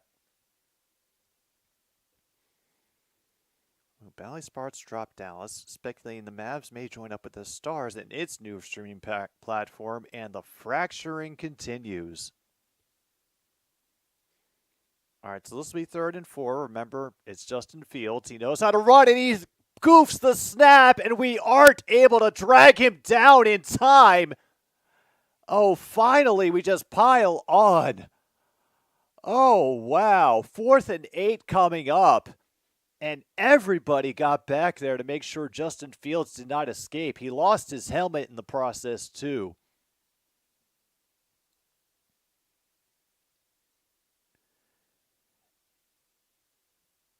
Yeah. Somebody messed up in the communication. Fields did not have his eyes forward for that, and now they have to get their first punt of the day. So we have an early flag, and I believe that's going to be on us because it couldn't be anything else at this point. I mean, the play had barely gotten to Williams on the return, so I'm thinking we're going to get called for holding.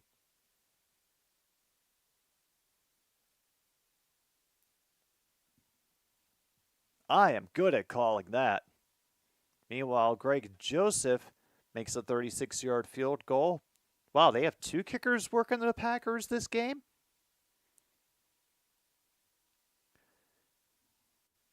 Oh, Greg Joseph gets a 36-yard field goal, and they're up 6-0.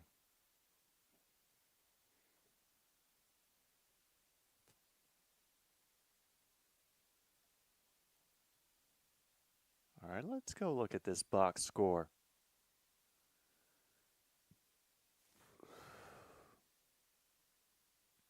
Yeah, Greg Joseph and Anders Carlson, the kicking duel that the preseason needed.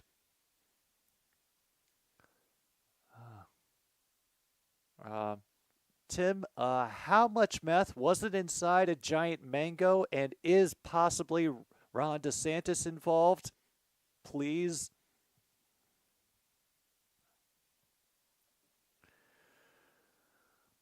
All right. From our own 20 now because of that holding penalty.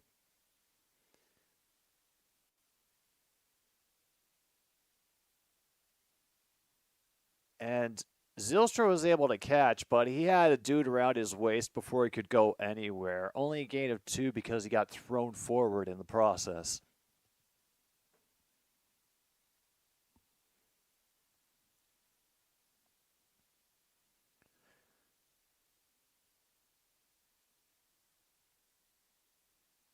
All right, we're going to have a bunched up formation with a lone deep back. Zylstra in motion to the other side of the line. And Zonovan breaks through the first tackle. He does get brought down after a gain of 4, down to 3rd and 5.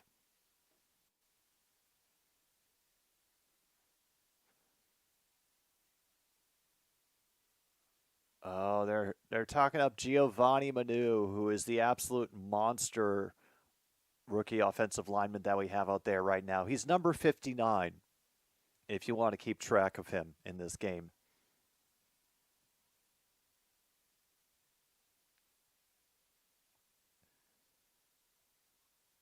And Hooker finally gets his legs going, will be thrown forward in the tackle for a gain of at least 9, got to the 34. So that finally moves the chains for the Lions.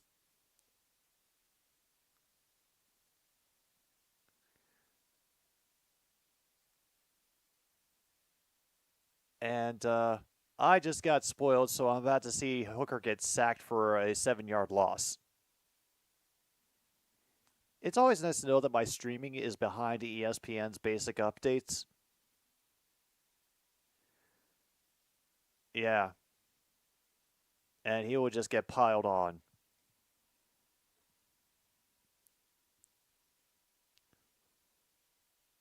Wow. Hacked the federal database from his work at the Florida Gators to fake his death to avoid child support. Well, funny you mentioned the Florida Gators, Tim M. They're going through a major scandal right now after their former president of the university, Ben Sasse, retired following questions about a lot of hirings and expensive, lucrative contracts that he handed out to his old buddies. And he also did his best to wreck as much of the university as he could on the way out. So, University of Florida, it fucking surprises me none that a dipshit would do that, and especially for such a low down, awful purpose. If you got like a real link to provide for that, it would be appreciated.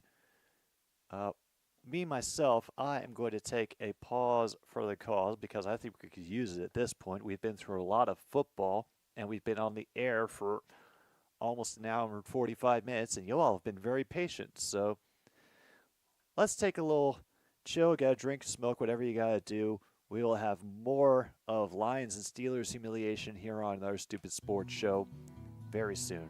Thanks for tuning in.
Justin, there is always an awful place that is willing to hire someone like Ben Sasse, former Nebraska Senator Ben Sasse, and yes, former U.S. Senator, which makes it even worse.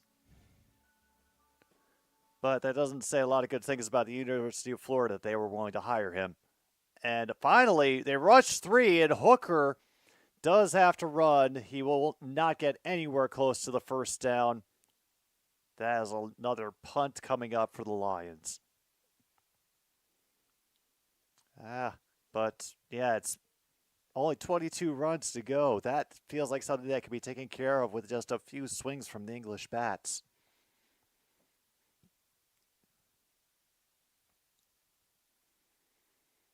Oh, and yeah, Sam Laporta is not playing in the game today. I mean, it's very kind of you to put the red light down, NFL Network, but I don't think we're going to fake this punt. No, we're not that daring yet.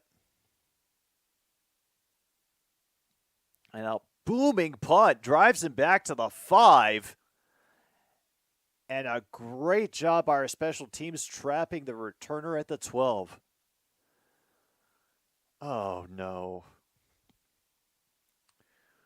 Well, I cannot wait to say what level of new stupidity they have sunk to on Reddit when it comes to the glory that is the CFL Rouge.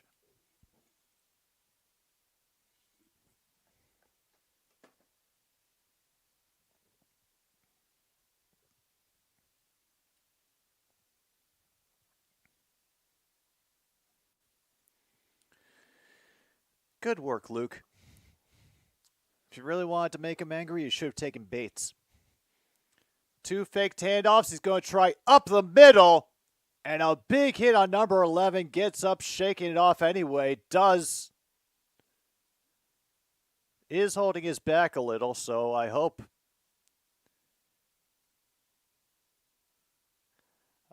he's not telling around.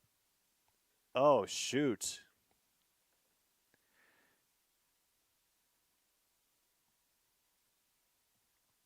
Well, I would hope they would.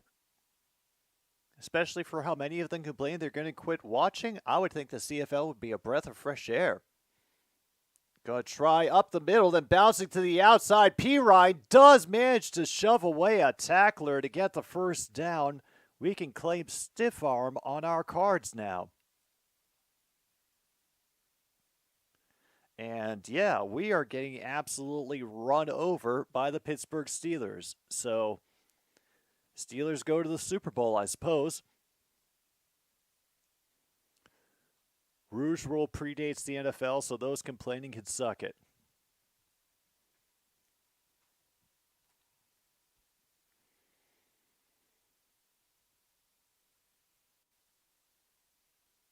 Our rushing four cannot get anything, and that is another catch through traffic. And it's incomplete. Damn. Oh, no. Nope, trapped it against the ground.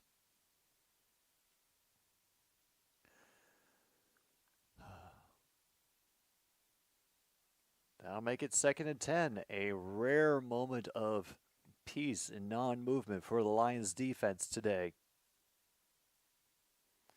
There's Alex Anzalone, not in pads.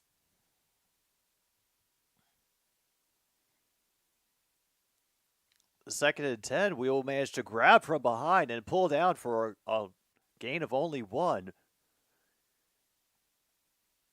Pirine will be stopped by number 41, James Houston. Yes, good to see him getting involved.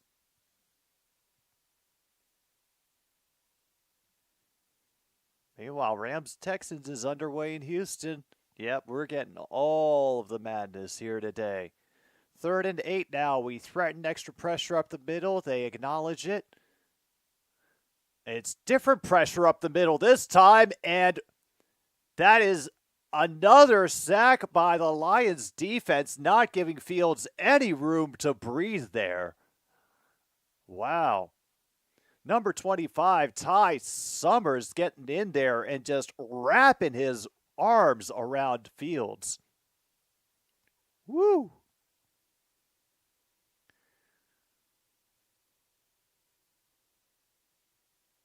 Well.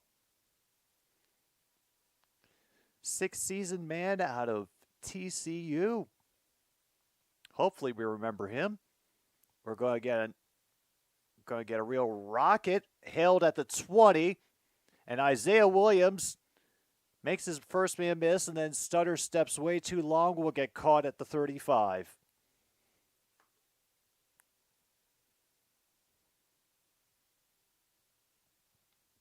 All right. We are down to 11:04. We still haven't gotten on the board yet.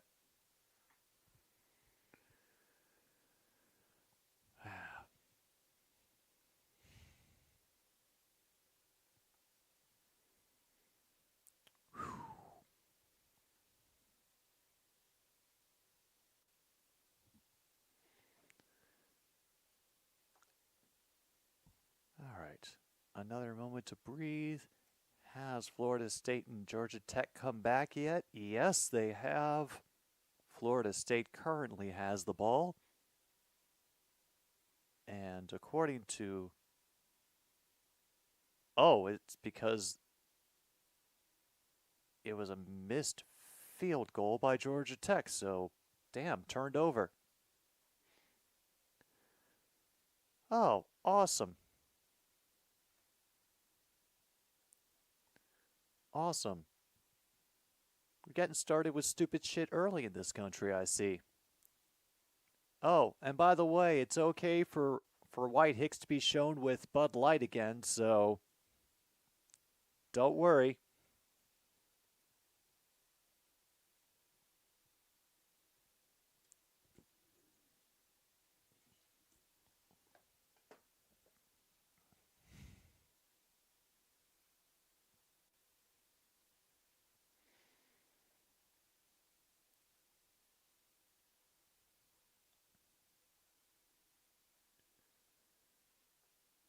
Oh, what a day. What a day. Mm-hmm. Yeah. I was as shocked to find out as you are, Luke. But apparently Bud Light is okay to drink again.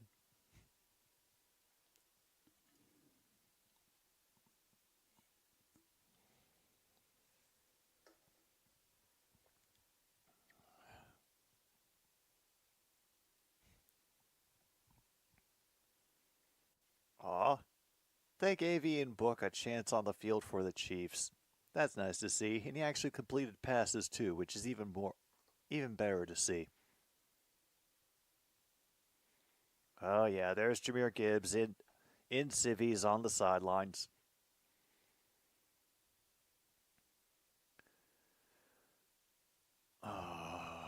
Yeah, we know what we're going to get with Nate, unfortunately. And we have a good adjustment by the defense, even with everything coming around. Jake Funk will only get 3 on that run up the middle. He was quickly wrapped up by Montravius Adams for Pittsburgh. Meanwhile, Bo Melton gets an insane touchdown catch. Oof. Oh, so either it got out of control or somebody knew it was happening and they decided to be funny. Meanwhile, they're able to get the fake to work, and Zylstra can't rein it in. Damn.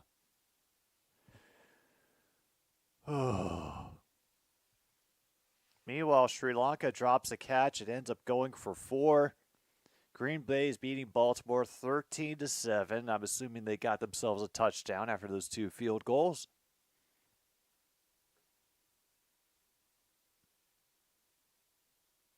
And that's Bo Melton. Do you think he'll make the 53? Is that grab going to be enough? And holy hell, we have to call a timeout. Oh, wow. This is an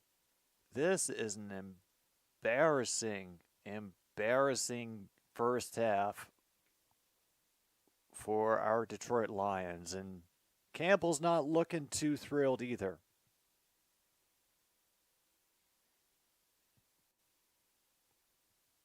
Hey.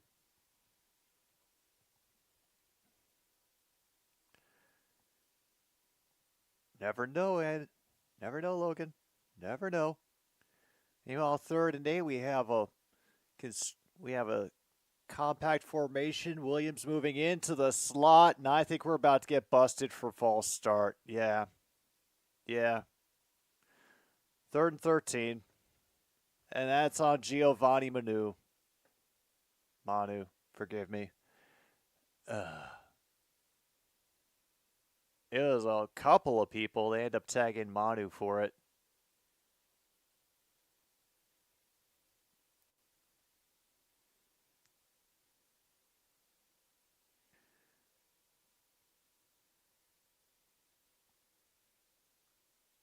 Oh boy! And once again, Hooker gets sacked as the 3rd sack of the game. Welshoff for the Steelers will get credit for that one. And yeah, we're right now. My prior statement still holds true. Our offensive line needs to stay healthy, because right now I am scared of if we lose any of our starters. Meanwhile, the Bills' backups have taken the lead over Carolina's starters. Damn. And we'll punt that out of bounds.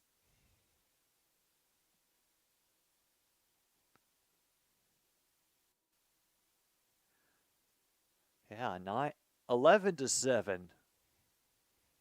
Okay.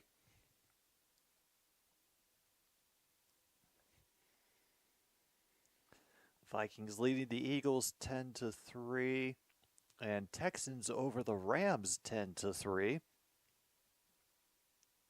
Yeah, Case Keenum having a banner day for the Houston Texans. 32 passing yards so far. Rockies and the Yankees haven't started yet because they're cowards. And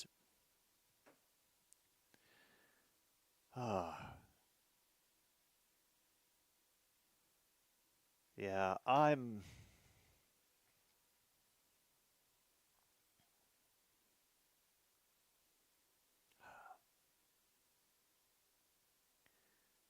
also thinking, yeah, we better not have anything to Jared Goff. So yeah, that is another reason to not pick Detroit Lions as a favorite for the Super Bowl, because honestly, even though we have a good team, there's still a lot for us that has to go right. And if we know how NFL seasons like to go, hardly anything goes right. Oh, good. They hired a new bat dog. At least that is a ray of darkness in a weary world.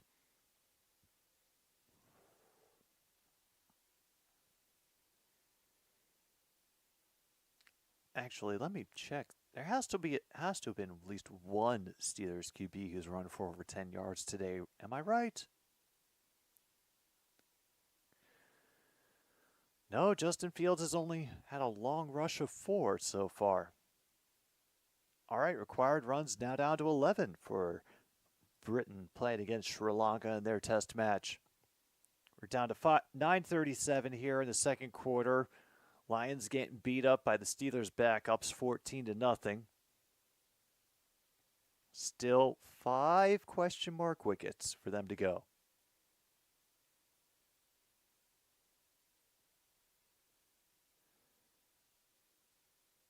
Wow.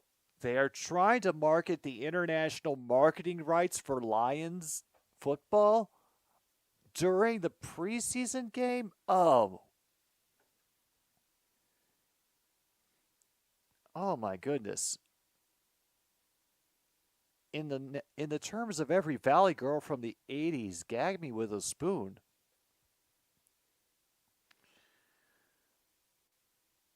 Okay. Be second and 8 now.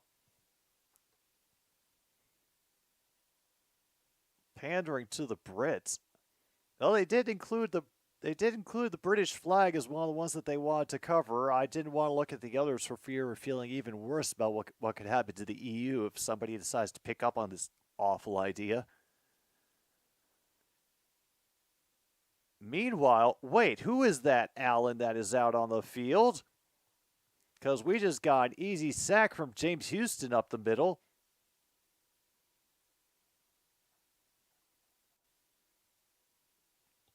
That is Kyle Allen. Kyle Allen in for QB at the Pittsburgh Steelers because evidently they don't have to care anymore.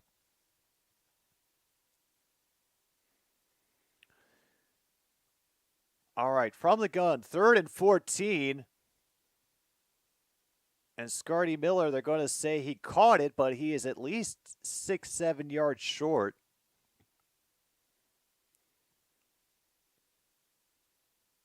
He was well covered by Rashad Wildgoose, cornerback out of Wisconsin. Meanwhile, it's only 10-9 for the Texans because the Rams can't get the extra point. Punt received at the 15, and then we have him cutting back inside because he could feel them racing for the edge. We'll get up to maybe the 28. Is there a flag? Don't tell me that's another flag, please. No. No. Good.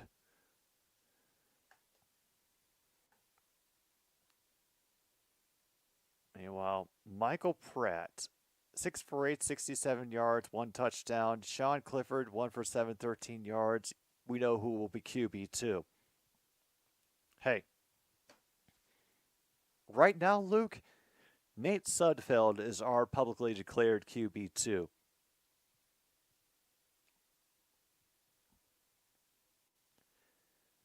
Don't assume that the sanity will stay around for long. Am I already? Yep, I am. This is down to the last screw city in the house. It's easy for that to happen. They only arrive in packs of 4, so...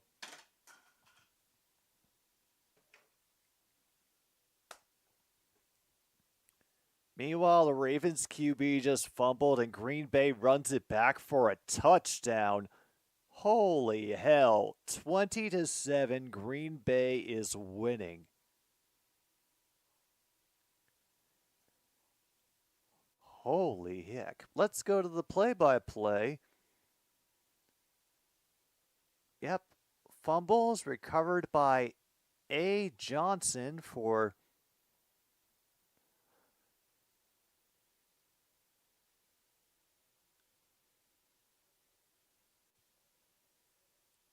I'm guessing that is, nope.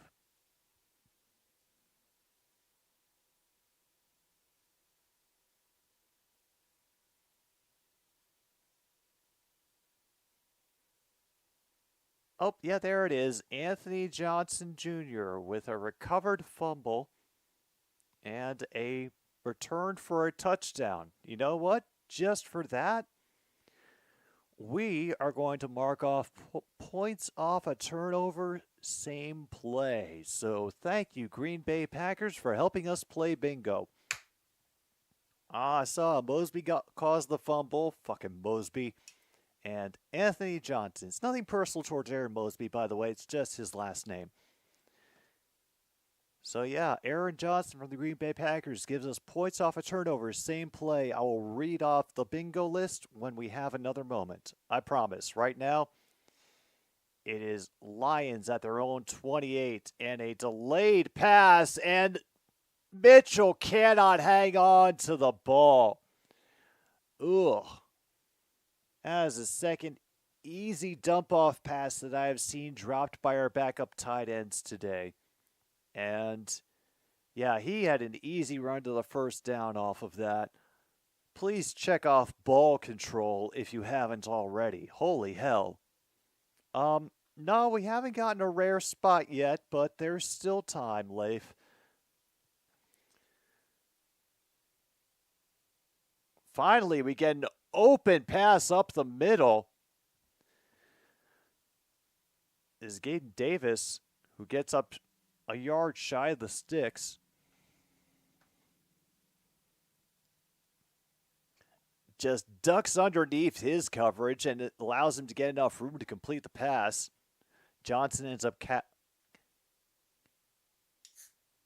catching up. No, red shirt is not out the window. I mark that as like newbies. So here in the NFL, we will take it for rookie manages to do something fun. I think the Steelers might have stopped us. Oh, are they going to give us the first? Yeah, Funk moves the chains. First down, Detroit. Yeah, even the Steelers don't think it should have been.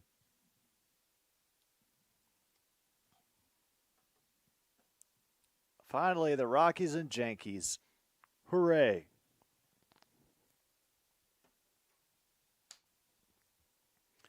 So here is what we have so far on the bingo. What a catch. Stiff arm. Points off a turnover. Same play and same drive. He's not supposed to say that on TV. The defense did something. Going for it on fourth down. Incomplete pass to the Lions. Second down coming up. Going for it on fourth down, sack, fumble, penalty is declined. Crowd hates the call. The announcers are drunk/bored. Wide open receiver fail. 2-point conversion made.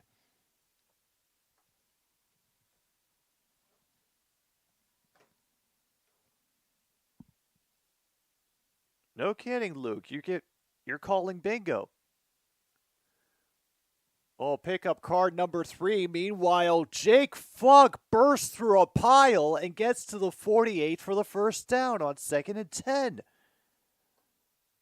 Wow. Jake Funk just finding the tiniest gap. Rusher out of Maryland. Red shirt would give you bingo. You don't have it yet. I gotcha. And so, yeah, they try it again, and it's a loss from 2.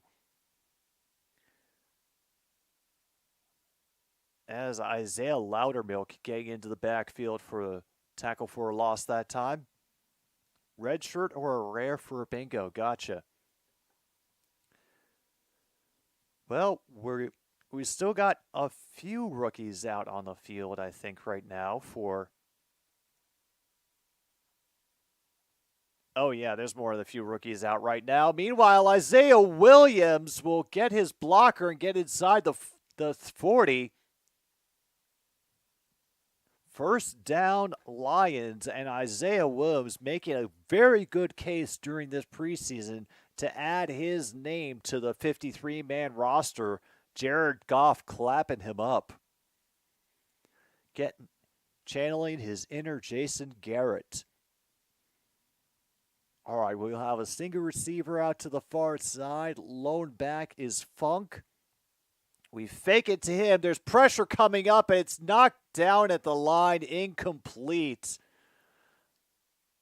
Number 94 for the Steelers. Dean Lowry getting his paw up to knock that down.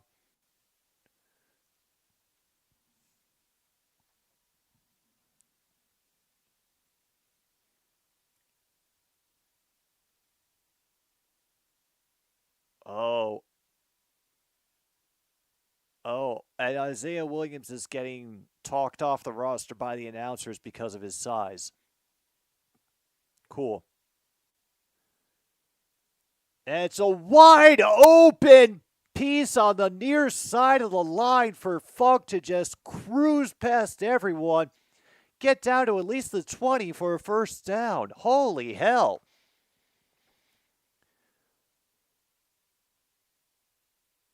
Holy hell. Former Ram and Super Bowl champion Jake Funk, even better. They'll mark him down at the 21. And now we spread things out with 2 receivers to the far side of the line. Williams listed as being in the slot. Maurice Alexander moves in a little bit. Pressure up the middle. Hooker steps out of it. He will move. He will run. He will be down at the 2. Yeah. Oh, wow. That was... I saw the pressure from the Steelers coming right up the middle. He did what we've been waiting for him to do this whole game. Duck out of it and use his legs.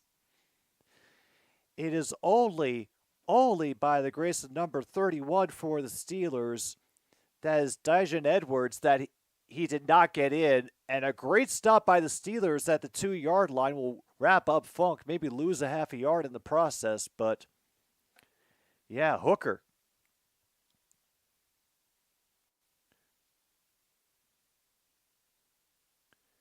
Wow. Coca-Cola's investment for expansion in Atlanta? Oh, wow. Atlanta now getting priority over Phoenix. That is brutal. Here's Hooker. He has all the time. And it is Funk out of the backfield for the touchdown. First passing touchdown of the game. And it goes to the home team. Holy hell. Home QB gets first passing touchdown of the game. I will double check that just to confirm, but I believe that is a space we can mark off. Hooker to Funk. Yeah. Yeah, Hendon Hooker has the first touchdown pass of this game. Here is Bates for the extra points. True and through, and the crowd comes back to life here at Ford Field. It's hard to kill the noise here these days, but Steelers nearly did it with how well they've been playing here in the first half.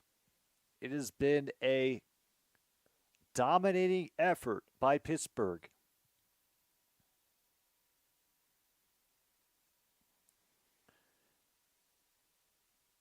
Officially, we've got 2:33 to go here in the second quarter.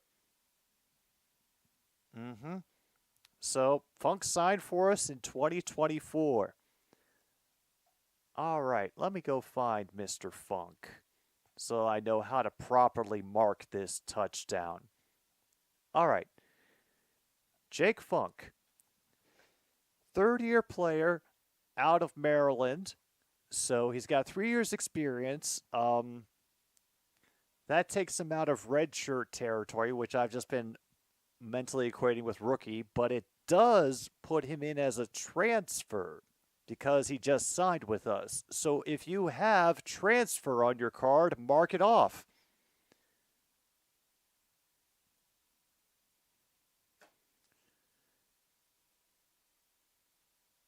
Meanwhile, we've got a flag on our kickoff. And we get the ball at the 40-yard line again. Meanwhile, Mosby gets an interception. Oof.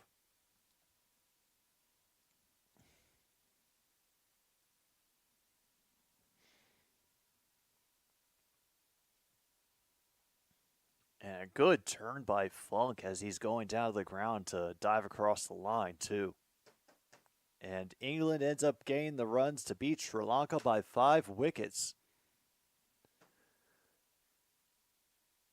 This is Allen who's in at QB, and a good spin out to keep that play alive. We'll get forced out. However, only a gain of 2 on a very time-consuming play. I think they're going to give that credit to Ty Summers for the tackle. Oh, it was a bad pass? Ooh. Because, yeah, it had to have been a bad pass because Mosby, I think, he caused the fumble that ended up being the scoop and score. That scoop and score. So, okay.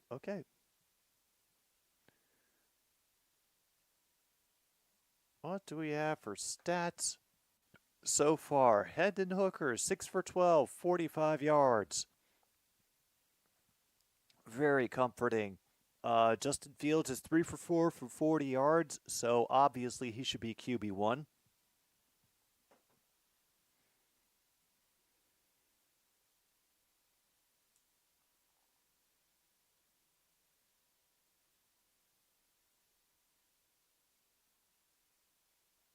Oh boy, now they're telling me that I need to watch the new Star Wars series. It's not going to get canceled like all the others.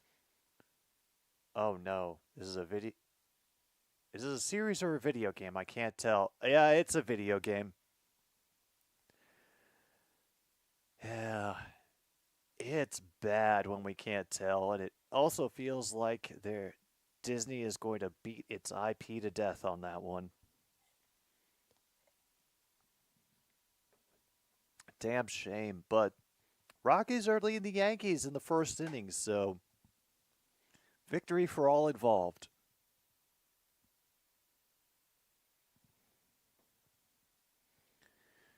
Nope. Thought for a moment I'd be able to catch Angie coming in at an inopportune moment, but no, we only have a man with a very conspicuous look on his face telling me that I need to tune in for another NFL Network show.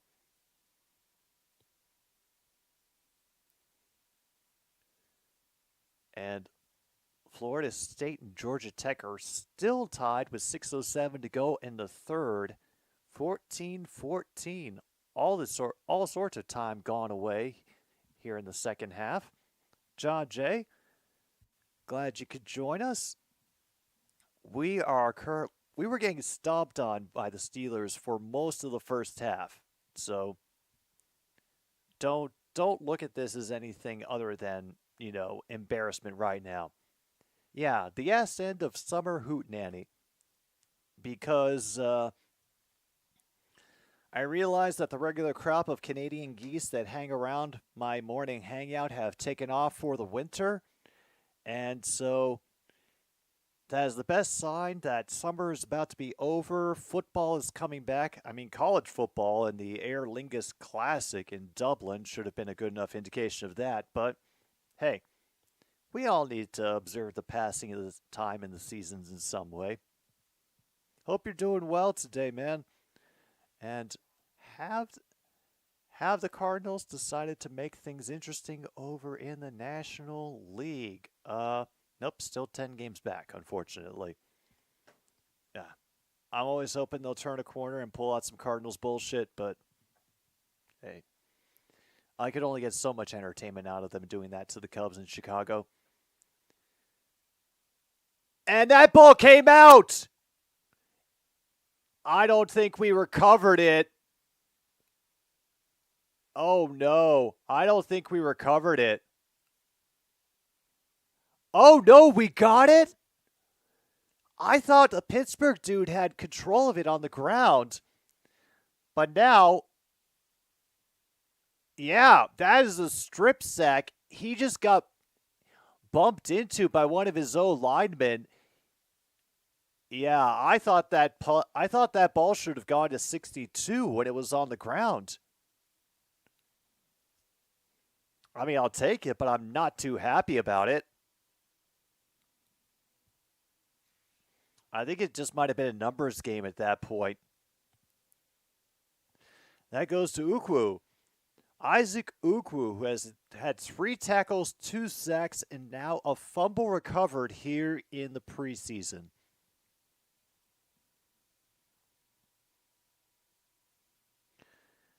And now Hendon Hooker and company out with still a lot of time here in the 2-minute warning. We'll fake a handoff and rush in at Hooker, and he'll get a dart up the middle. And who is that? Gabe Davis. Caden Davis. I keep hearing it as a different thing every time.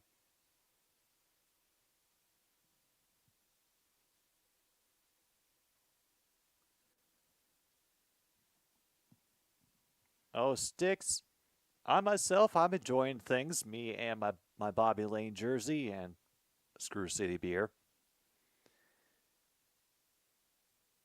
We're going to have some work up the middle. I think that's... Wait, I don't know who the hell you are, Mr. Jefferson. You got a decent run up the middle for about 6, but... Yeah, Jamar Jefferson, second-year player out of Oregon State. All right, 2nd and 3, and we are just letting the clock run.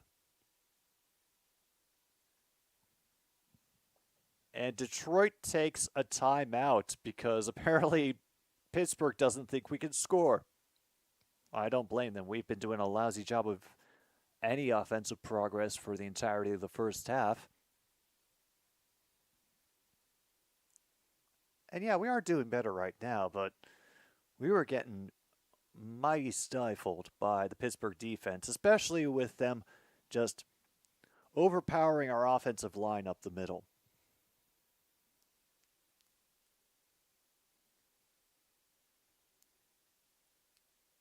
Current priority for NHL after Phoenix was turned back is as follows: Atlanta, Quebec, Houston, New Orleans, San Diego, then Halifax, Kansas City, Canada.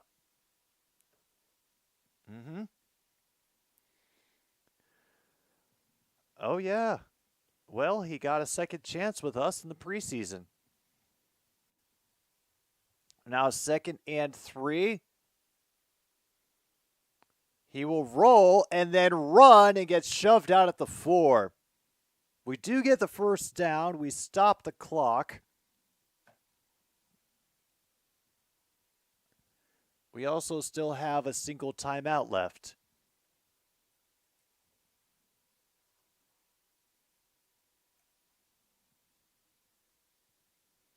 All right. Nice. Well, I hope you enjoy your trip. I actually grabbed that book that's up there in the back on my trip to Michigan that I did earlier in the year. This is Jamar Jefferson, who will get shoved forward to the 1. A little help from one of his O-linemen, number 62, as Detroit takes their last time out of the half. Thank you, Michael Neese, for shoving the pile forward. We're down to 28 seconds.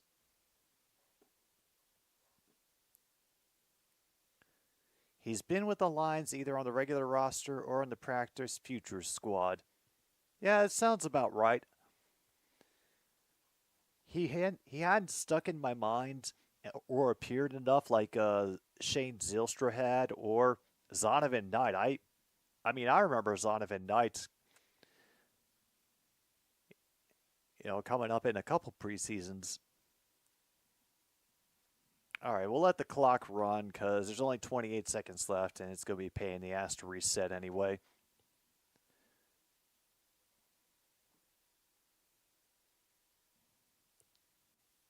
And here it is, Jamar Jefferson with the run up the middle. All the room, and the Detroit Lions are an extra point away from tying it up. Cool.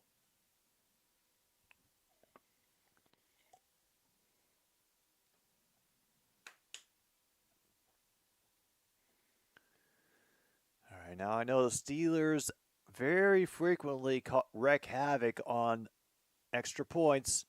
They don't get a chance to this time. Bates drills it with authority into the back of the net. True and through, and we are tied at Ford Field. So many options for how we could have made it in, and Jamar Jefferson dancing for joy. Woo! Ooh, a documentary on Nebraska football. Sunday at 4 p.m. Central.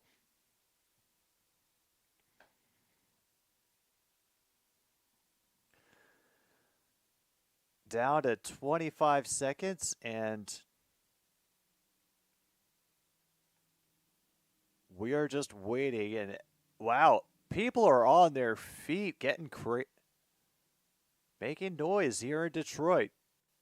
Are they going to try to do another bounce pass at the 20? Please let them do it again. I figured it would be volleyball. That seems like the most interesting subject they could possibly get. I know how much fun we had with our Nebraska volleyball last season. Thank you again for everybody pointing me that direction. Great job tackling the 25 on that special teams play, but we do have a flag. So, and the Steelers get tagged for holding. This is also something that I thought about in the back of my head, that this would just end up turning into a big bunch of holding penalties either way.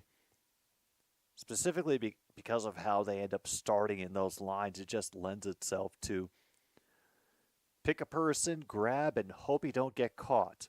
Or at least that your actions are blocked by somebody else's actions. Oh.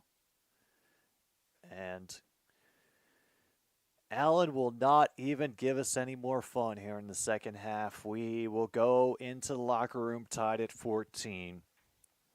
All right. Well, what we have also learned is that Steelers fans you just have depth. And, yeah, at least be proud of that. I know that I'll have to be worried if we play you this season because I don't have the schedule memorized. All right.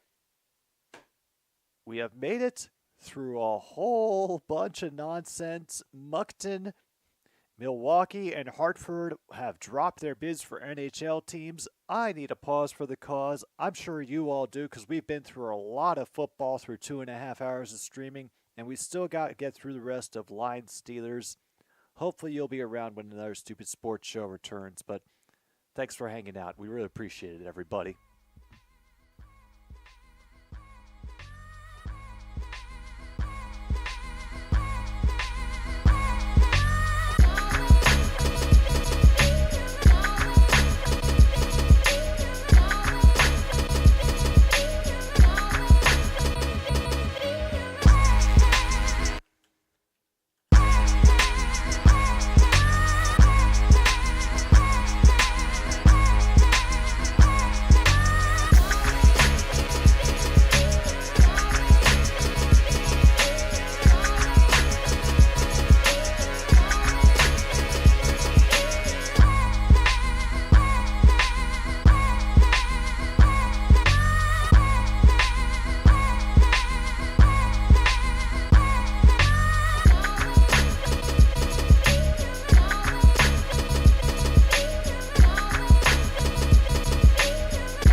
Pumping the,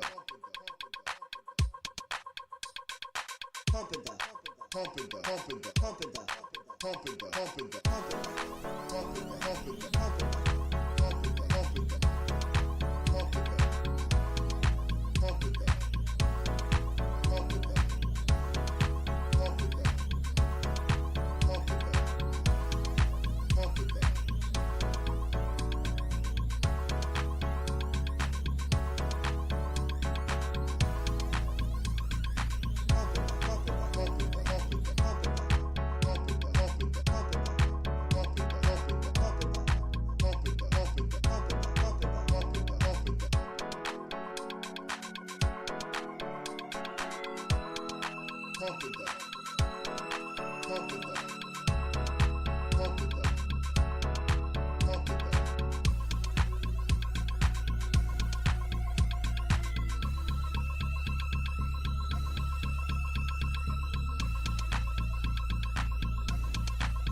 Meanwhile, Angie is clawing something up in the living room. I couldn't tell you what. 2nd and 7 now.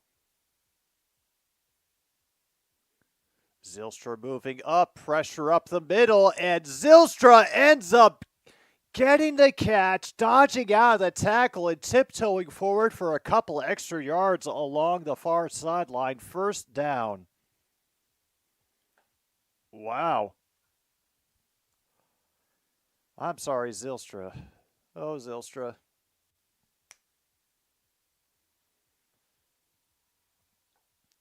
Wow, this is one of the few times that my clock and the game clock are actually somewhat close. Hooker back under center. We have made it to our own 49. We'll fake the handoff and then float this one up through the defender and out of the receiver's grasp. Incomplete. Oh, Darius Fountain, a great opportunity, but nothing doing.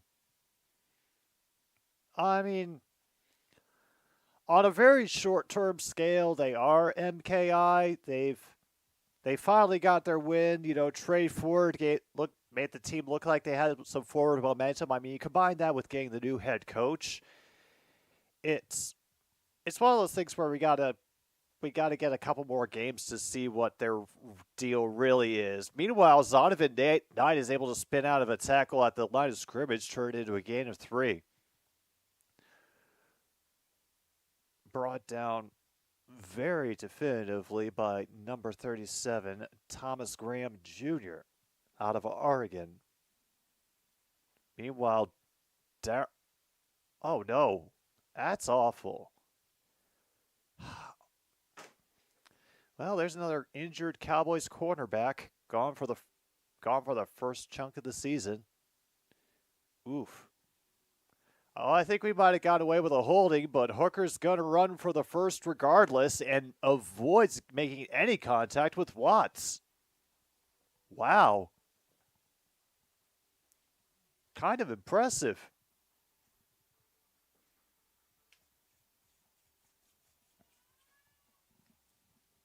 Yeah, I know, Angie. Don't worry, there'll be food soon, I promise. All right. I know. What a hard life you've had today.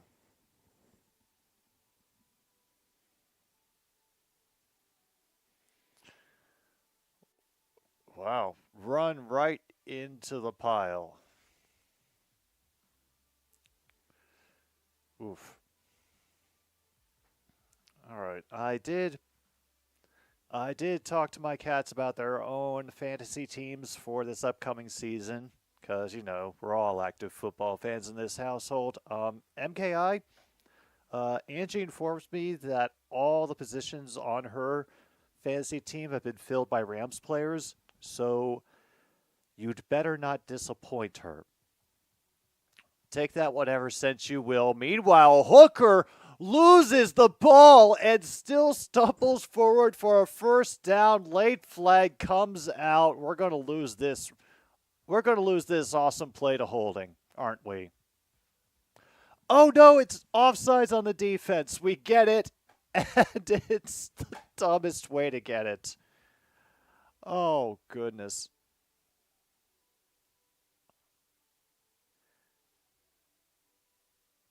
Meanwhile, Hendon Hooker has had a long run of today of 19 yards. So if you have... Do I not have 10-plus yard QB run? Nope, there it is. Mark off 10-plus yard QB run on your card. And that's the only real space we've been able to check off so far. From the gun, quick pass, but a great tackle by number 31 for the Steelers. He was not fooled at all. Zion Gilbert, very well prepared, just nailing Tom Kennedy before he could do anything.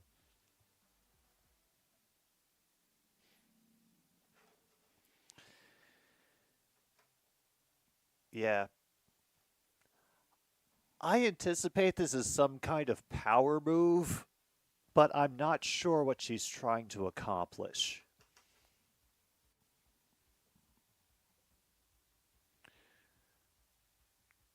Meanwhile, Shane Zylstra is able to shove number 38 for a couple more yards.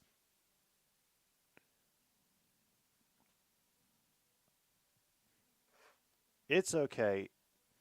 When I asked Monty about what his fantasy team was for this fall, he told me the 1978 Hartford Whalers. So he's doing his best.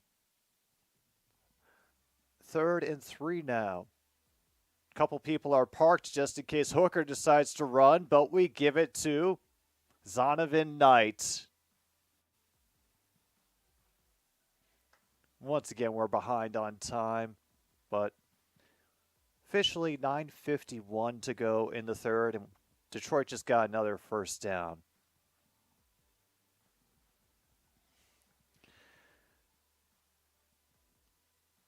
Oh, goodness.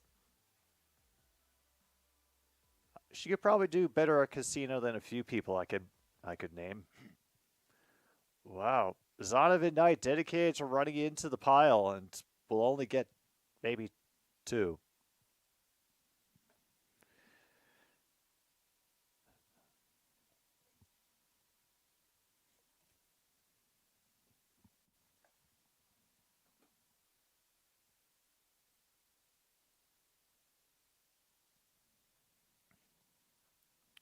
Ooh, Angels, Blue Jays.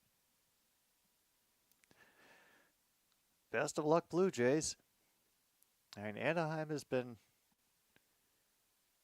inconsistent, but oh no, and now Hooker's going to go again. Will be brought down a yard shy, but hey, 3rd and 1 is better than 3rd and long.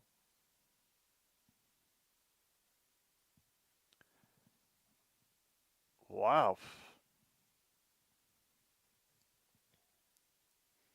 And I usually expect Pittsburgh to play very physical, even with the QBs, and I'm impressed at the things Hooker has been willing to run into. All right. I think we may be a bit short. Yeah, we're going to be inches short with that run on Zonovan Knight. Played very well by the Pittsburgh line. Meanwhile, the Packers got another interception. Oof.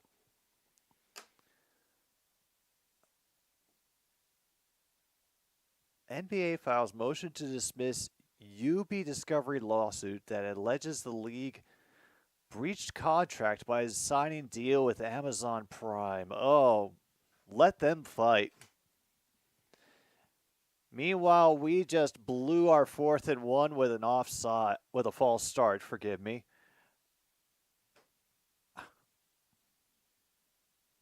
And that's Giovanni Manu again.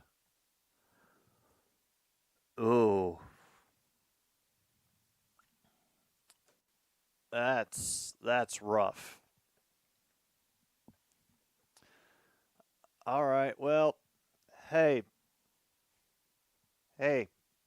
even if Giovanni Manu doesn't work out with us, he did get drafted by the CFL, so I think he got drafted by the Rough Riders, so I'm sure they'll be glad to have him. Meanwhile, Bates missed it. Oh, wait.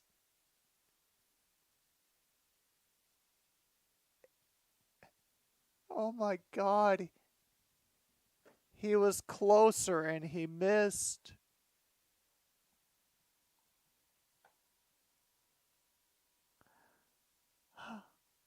"30-yard field goal goes wide right."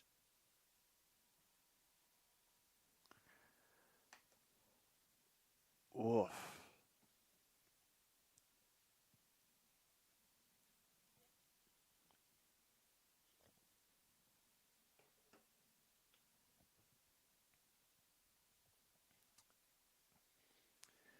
League filed for its motion for dismissal contains the NBA's pointed reply to Warner Brother Discovery's lawsuit filed July 26th. 2 days after NBA signed a new 11-year media rights deal worth $76 billion with Disney, NBC, and Amazon Prime. Yeah. Let them play. You know, the arrivals of certain season deadlines will get the hardcore fans complaining enough that everything gets straightened out. And if it doesn't, well, you know what? I think it's been a while since things got weird for the NBA off the court. They might be due for some media weirdness.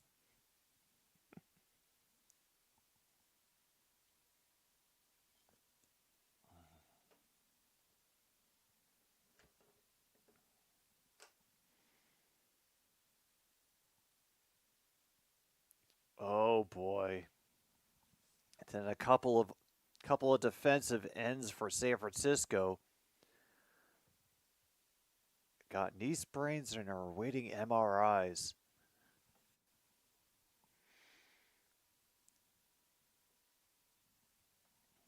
Well, one of the small blessings I could take out of this preseason is that there haven't been a glut of injuries for the Lions. At least a glut of additional injuries.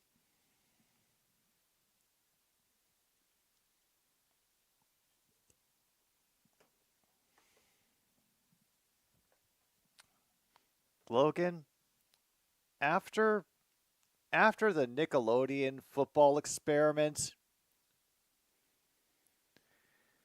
got a gain of 3 there from P. Ryan. No, not that one. But I would think that they'd go for a character that has a lot more contemporary appeal. You know, like how they did with Patrick.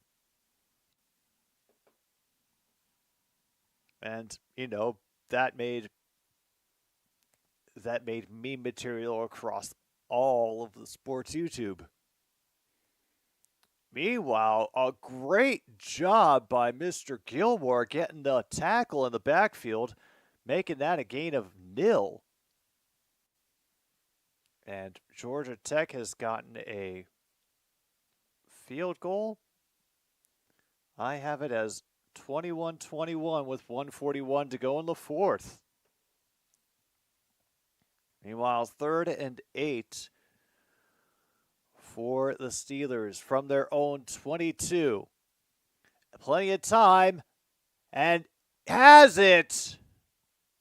Fitzpatrick breaks a tackle. There is a flag, and I have a feeling they are going to get extra yards tacked on. Ooh. All right. I encourage the chaos.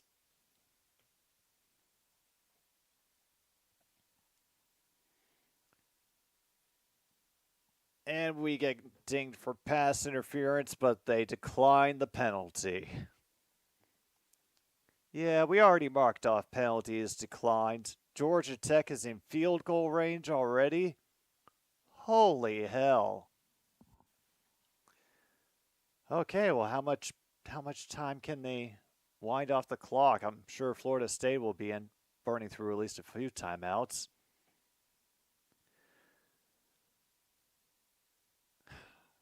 All right, 1st and 10 from Detroit 19. First attempt doesn't make it, but finally, Lions are able to tackle for a gain of 2.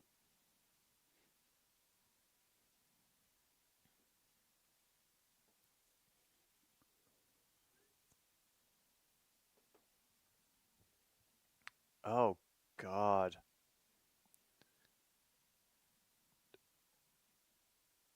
We do live in the dumbest dystopia. Detroit Lions fan perks earning points.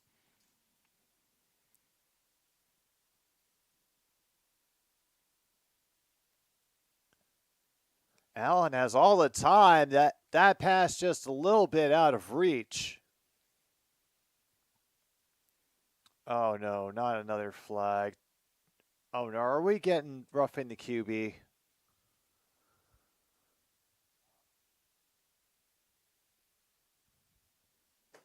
Nope, just hands to the face. Let me take a trip down memory lane.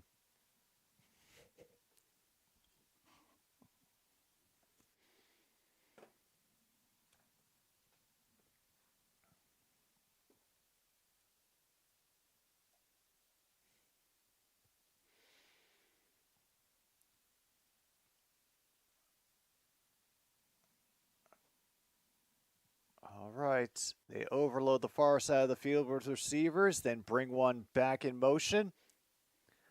But a whole bunch of Lions waiting on the interior to stop the runner that time. That'll be no gain for Aaron Shamplin. Shamplin. Yes, I did pronounce that right the first time.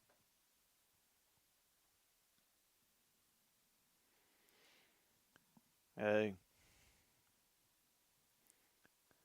Some traditions, they're traditions for a reason. And we have a Shamplin will get about 5 on that carry. Good job by the Steelers O-line, just standing up our guys and allowing just enough time for him to burst through. 3rd and 5.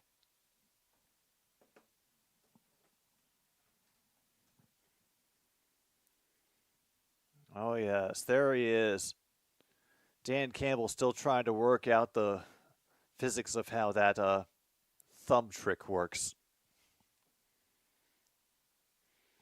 All right, Allen waiting for the throw. It's too high. Oh, damn. Yeah, looking for Connor Hayward on that little fade. He would have had a chance too, but the throw a little too out of his range. 4th down coming up. We're a little bit ahead. We're at 3:25 right now, and all right. Is that Boswell number 8? No, I don't want to stop and highlight anything. Oh, it's Matthew Wright. And that one will be true and through. Pittsburgh has a 17-14 lead over the Detroit Lions. All right. Well, now we have learned that there is a kicker on the Steelers who has a working leg, which is more than we can say. Oh. No, he has a working leg. He is just unpredictable.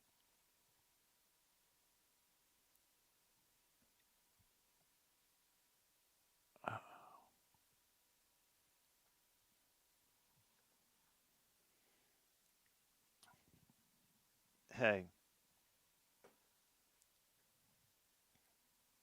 Hey, MKI, it is the job of local media to go to bat for their local sports teams, especially when everybody has acknowledged, yeah, this season fucking sucks, so let's look out for some of the good things we have and maybe try to build on it. But, yeah. If a week passes without at least one sell the team opinion piece in a local Chicago media newspaper, then they're just not doing their jobs.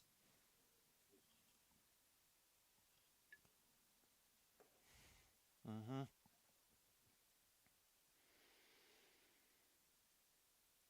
Oh, man. And meanwhile, Pratt has been injured for Green Bay and has to be carried off the field. Oh, boy. Is it...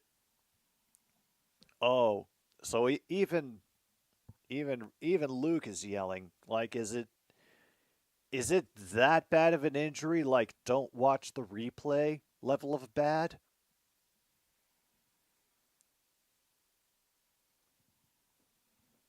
Yeah, they could have, but that would also mean to make an effort, MKI.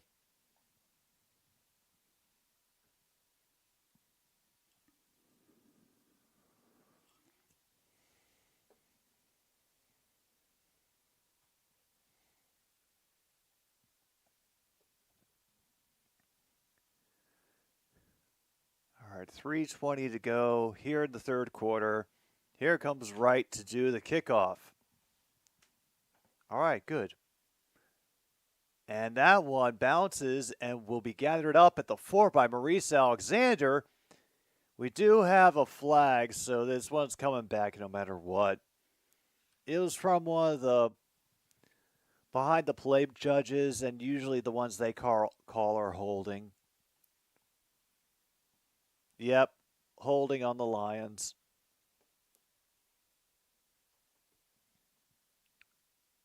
Oh, you don't know. Okay. Gotcha. Gotcha.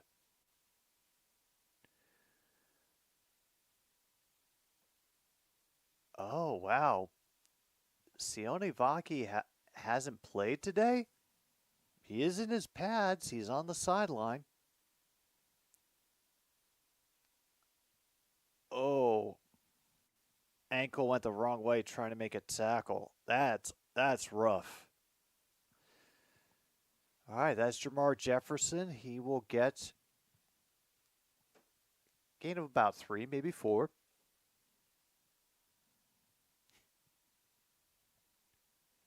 Meanwhile, FSU gets a huge sack. They drop the Yellow Jackets. I think that's their mascot. Yeah, Yellow Jackets out of field goal range to the 39 puts them out of field goal range. Oh no. Hooker has to wait, and it gets intercepted off the deflection. Oh no, mark-off interception on your card. And that ball gets punted away by Sutton. You earned the punt, man. Wow. Yeah, mark-off interception on your cards, folks. All right, this seems like a good time to run down while I wait for the pain. Oh, they're digging the Steelers for a block in the back, 10 yards. But bingo list. We have what a catch, missed kick attempt, ball control. Home QB gets first passing touchdown of the game. Stiff arm. Points off a turnover, same play and same drive. He's not supposed to say that on TV. 10-plus yard QB run. Turnover on downs. The defense did something. Going forward on fourth down, we got a lot. Bear with me. Sack, fumble, interception, penalty is declined, QB rushing touchdown. You know what? It's been a college football game going on. I'm just going to assume QB sneak has happened at some point. We'll mark that off too. Strip sack, the crowd hates the call. The announcers are drunk/bored. Transfer, wide open receiver fail. 2-point conversion made. And yeah, that's it. That's what we have so far. And strangely, we haven't checked off we're going to win the Purple Woomba.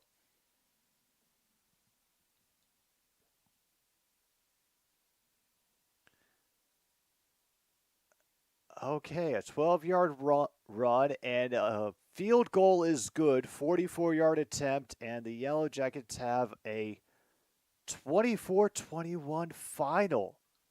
Holy hell. Yeah, they knocked the time down, so that is an upset. Mark off upset on your bingo cards if you have it.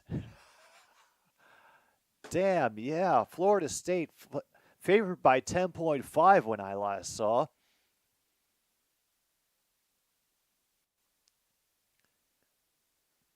Who the hell would have thought? All right.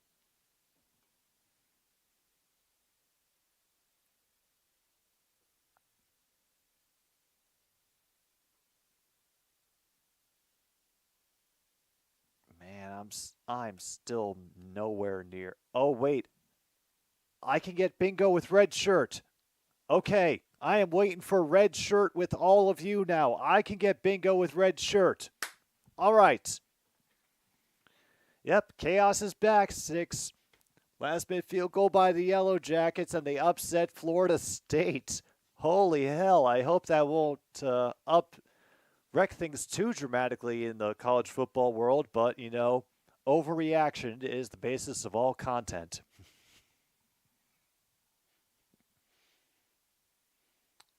Oh. And then back down to earth with a replay of the Pittsburgh interception. Very nice.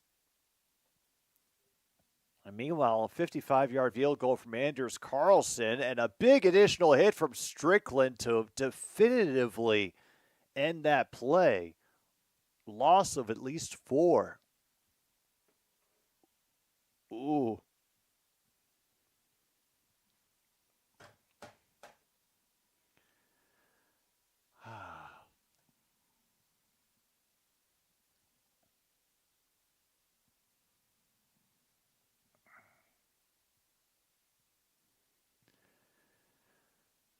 All right, 2nd and 14.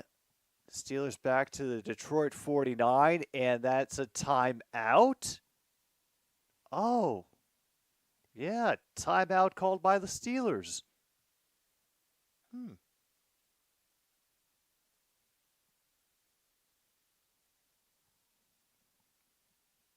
Never would have expected, honestly, considering how they're...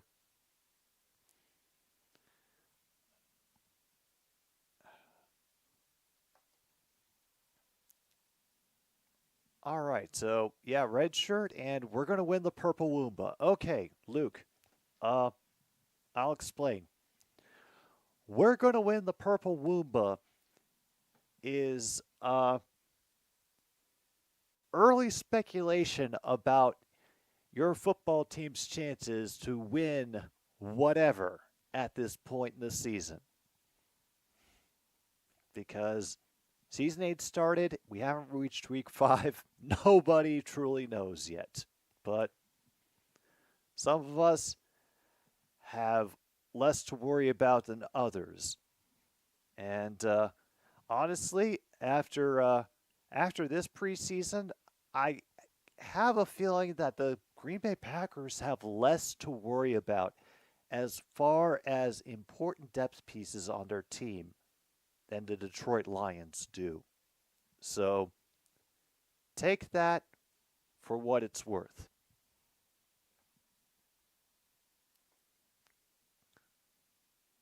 Can we mark it off for the Birmingham fan base all season? Oof.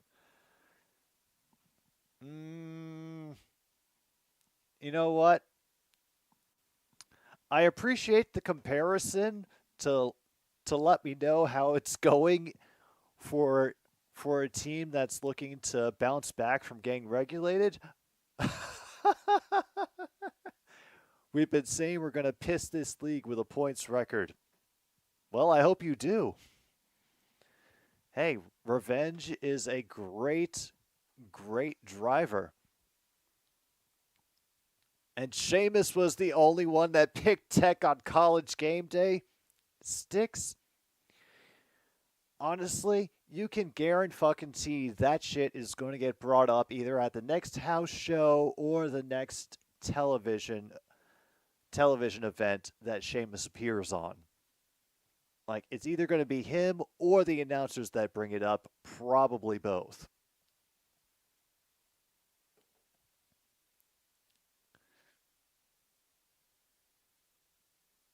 Yeah, and, well, let's just hope that no Millwall bricks are made. And I will leave it at that. We get a good run up the middle from the Steelers. They'll have 3rd down and 6, 3rd down and 7 coming up.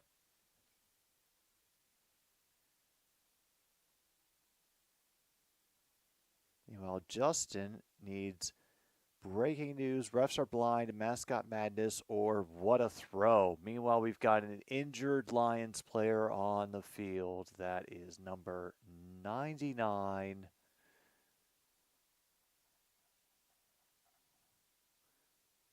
Broderick Martin, second-year player out of Western Kentucky.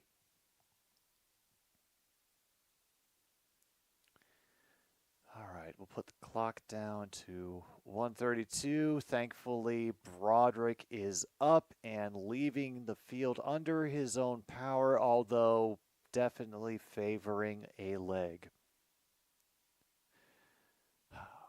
All right.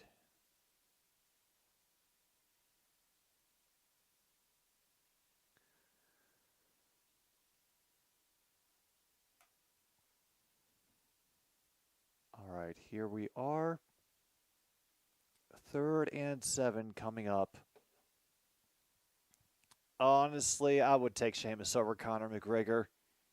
At least I can assume Sheamus is play acting at being a prick.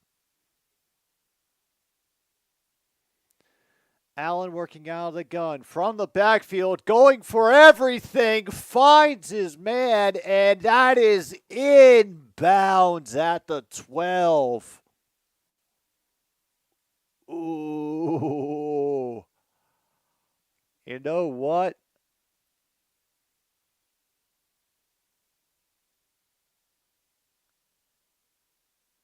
Oh, no, they're calling it incomplete. His second foot didn't get in. Oh, damn.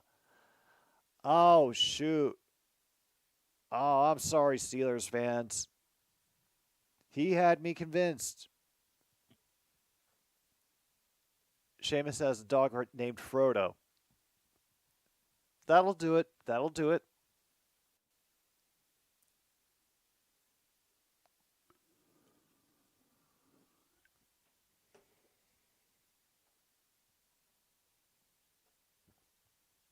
Fourth and 7, and Pittsburgh will punt. Or they put it into punt formation. Low snap. Fair catch called for. Fair catch made by Maurice Alexander. We are at 1:05 to go here in the 3rd.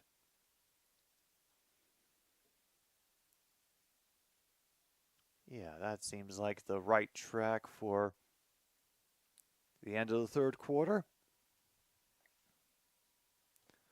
I am still very upset about Yours Eternally starting to get copyright flagged. Really like that song too. And it had vocals. All right.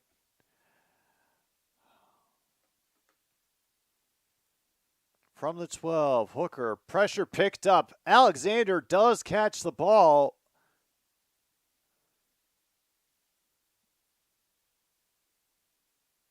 I thought they ruled him down. Yeah, they're ruling him down. Let's see. Oh, I think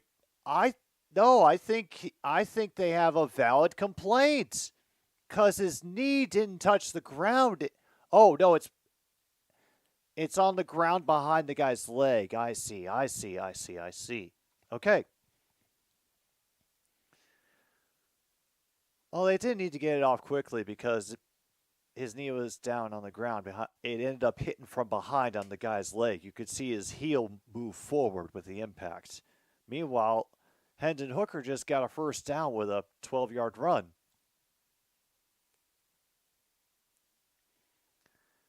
I never learned the reason. They did not give me. All they said, the gist of the email that I got from them was that it was something that had been caught by their automatic bots and only got corrected when human intervention applied.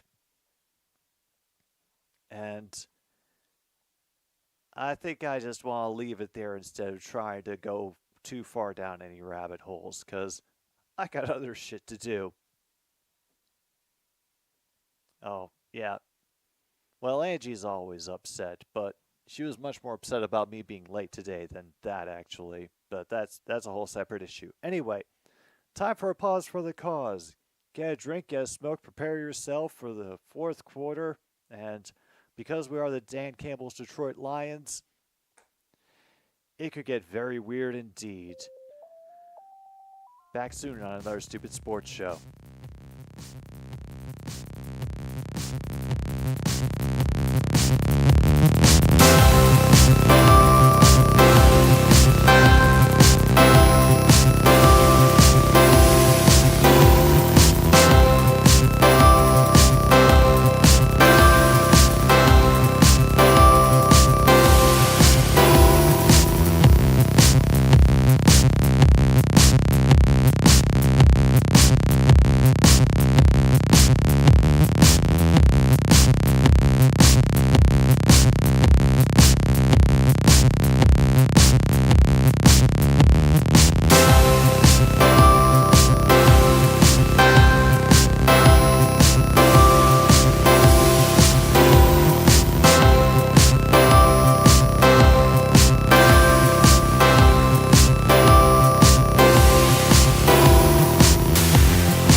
Holy shit. Folks, I come back like 10 seconds late and I miss everything. But again, Hendon Hooker running. But we do have a flag. Okay. Let us get our bingo list back up because we might have a few things to add. Flag is downfield, so that might be illegal contact.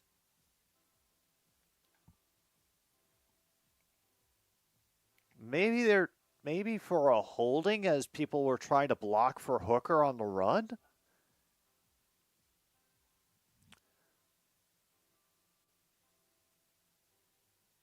No foul for defensive holding. We get first down. Okay. Hurts FSU more, but wouldn't be surprised if it doesn't by the end of the year because early losses tend not to be as impactful as late season ones, especially in the new playoff format. Okay.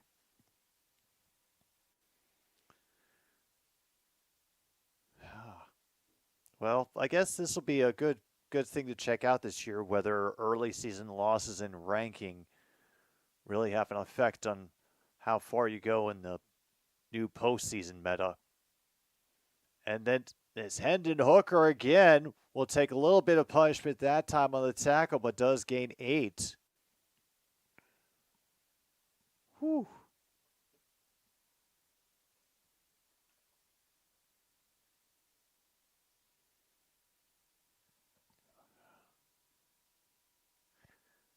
I wish I could reward that great catch by Maurice Alexander, but we already had what a catch.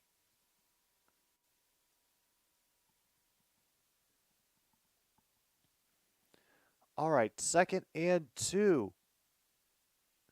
And it'll be a handoff to Jamar Jefferson, who keeps going even with his arm grabbed by a defender to get the first down. Wow.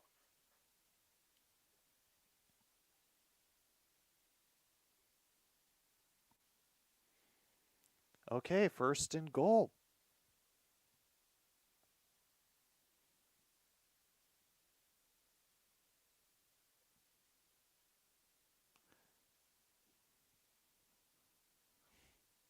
Wow. People familiar with Jamar Jefferson, would you describe him as being like David Montgomery, a bruising back who just tiptoes through for a touchdown?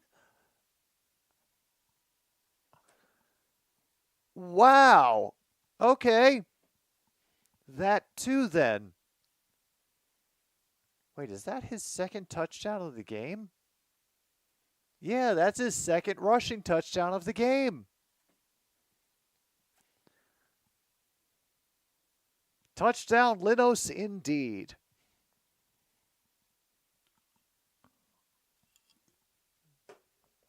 And now Bates is on for the extra point. Oh, yeah, and everybody lets out a sigh of relief as it goes through. Oh.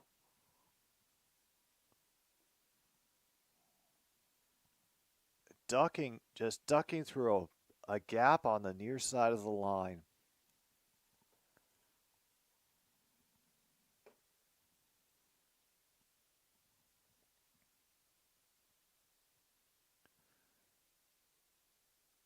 Oh, dear. I think I'm going to have to expect to see a lot of ads with Trevor Noah.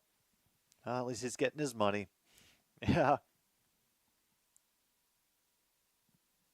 Yeah. Hey. Typos happen to everybody.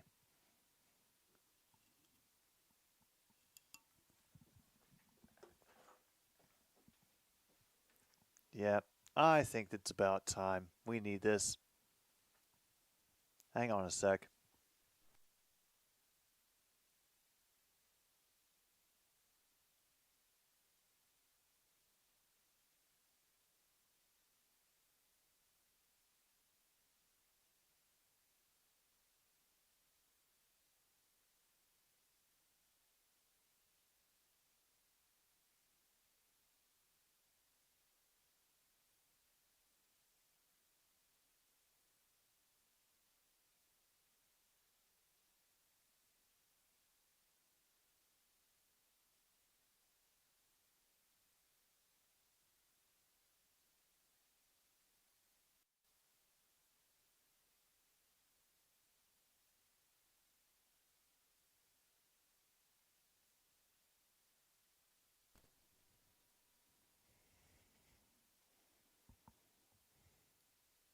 All right, Monty. I just wanted to inform you that it is currently 23-3. The Vikings are beating the Eagles with 5:54 to go in the 3rd.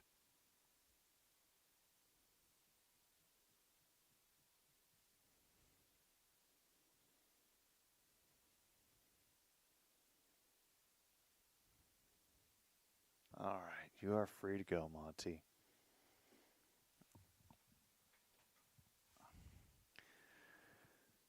Meanwhile, people are getting lively at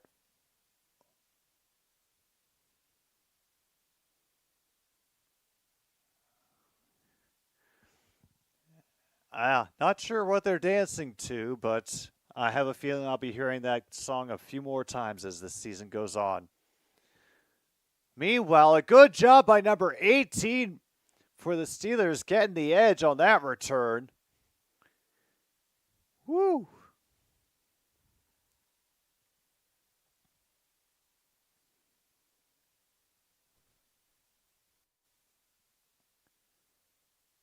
Oh, no.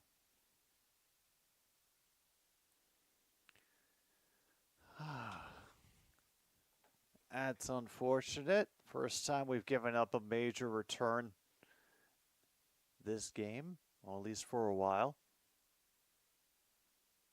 And we are at the 44.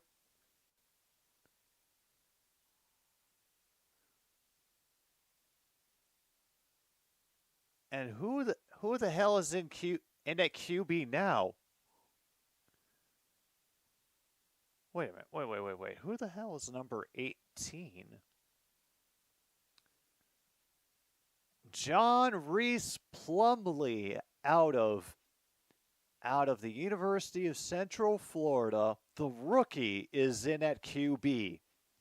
So if this guy throws for a touchdown, we can check off red shirt.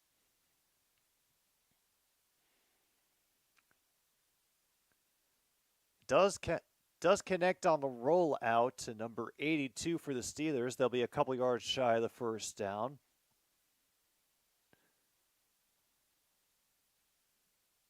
And yes, I know it's a Fitzpatrick, but exactly who? Des Fitzpatrick out of Louisville, second-year player.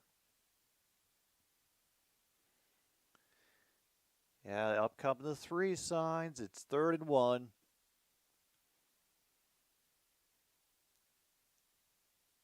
We threaten up the middle, back off, and I think where are they call him? Oh, they're calling him short. Oh. Yeah, it'll be about a foot. This feels like something the Steelers should be easily able to get. Yeah.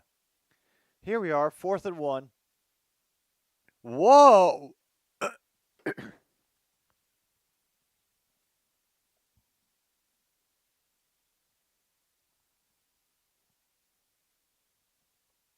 I apologize, but it was just such a blatant jump by the Steelers line. I almost choked. Oof.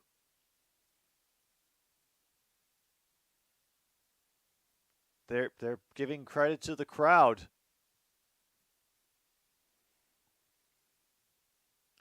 And now the Steelers will punt.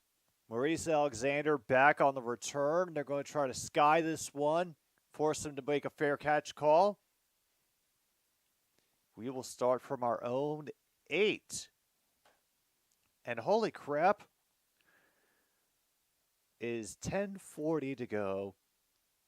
The clocks have actually lined up again. A rare event here on another Stupid Sports Show. All right, actually, that means we can check off a rare spot.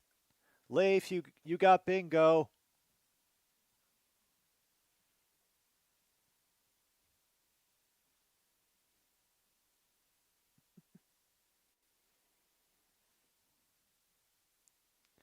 All right, what else can we check off so far? Didn't really get our one-handed grab. Refs have been doing all right. No real turnovers wasted. Unfortunately, we didn't get a red shirt fun. Mascot Madness. We can just check off Mascot Madness. I just roll that in with the college football game day shenanigans.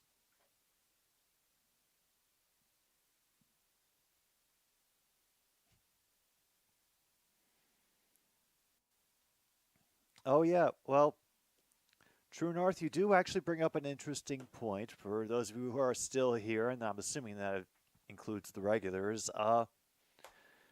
We are approaching that time of year where people like to dedicate songs to, their own football teams or their opponents' football teams. So Yeah, we're going to be getting a lot of love songs, I assume, this upcoming season, but more importantly, we have the 21st night of September coming up. And you know that this is a regular thing here on Another Stupid Streaming Show, that we celebrate the 21st night of September with an evening of songs that are simply for you to get up and dance to. Yeah, Leif, we marked off a rare spot, so you got bingo.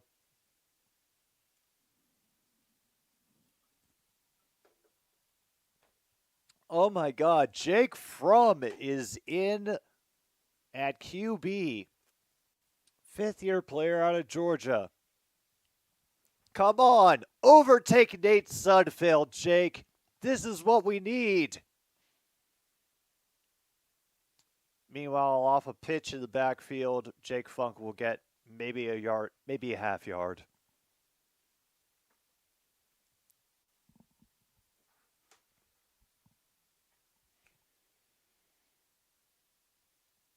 Yeah, Jake from State Farm. Come on, Jake. You can do this. You can bring hope back. Overtake Nate Sudfeld. Extra pressure gets picked up. Gets his pass to Tom Kennedy, who breaks out of one tackle and manages to muscle his way for the sticks. First down, Detroit.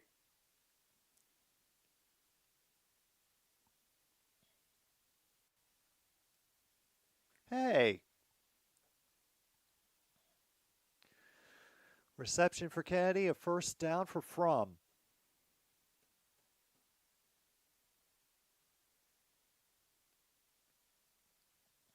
Oh, and Tom is bleeding. Compact formation, Kennedy in motion to the other side of the line. Fake the handoff, however, and unfortunately, that's incomplete. What?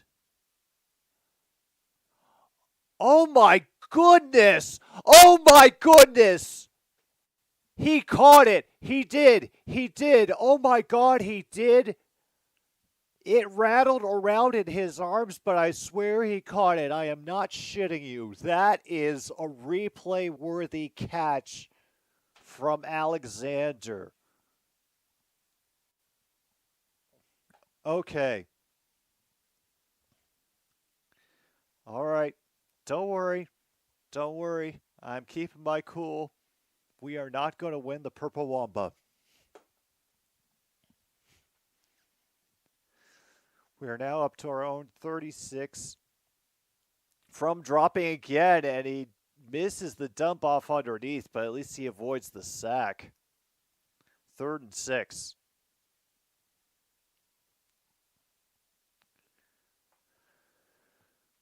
Ooh.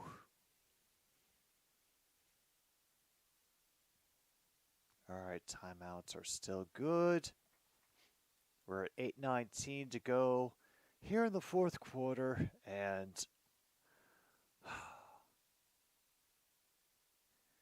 we overload the slot, and now we're going to get dinged.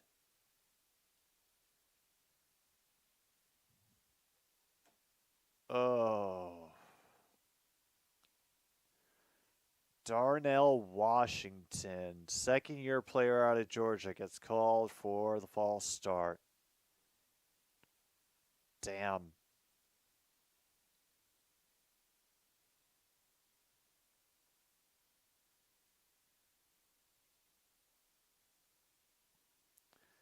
So 3rd and 11 now. We are reset the line. We just pick up the pressure, and he makes up for it with the completion, holding on and everything. Calhoun for the first down. Jalen Calhoun, wide receiver out of Duke. And that is a rookie.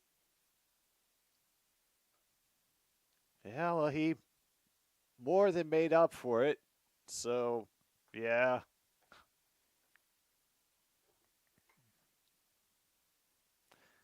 We are now in Steeler territory, 47-yard line. Faked handoff.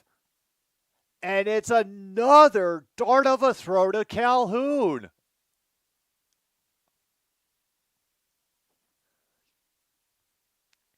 Jake from State Farm wrecking the actuarial tables and taking all the high-risk throws.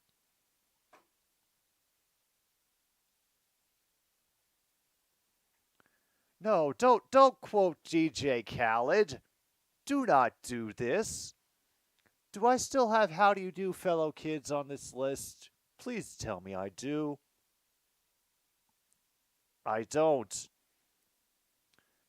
Then we'll have Funk on a pitch and run, gets inside the 30.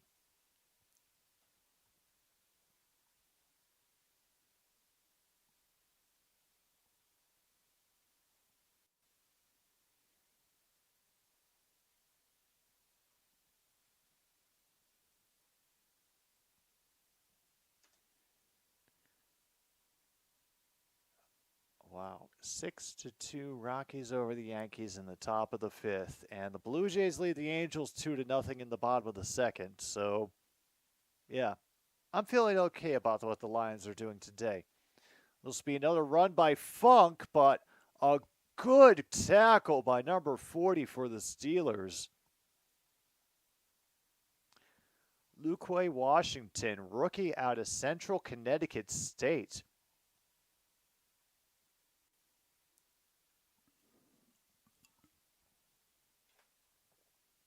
All right, 3rd and 2 coming up.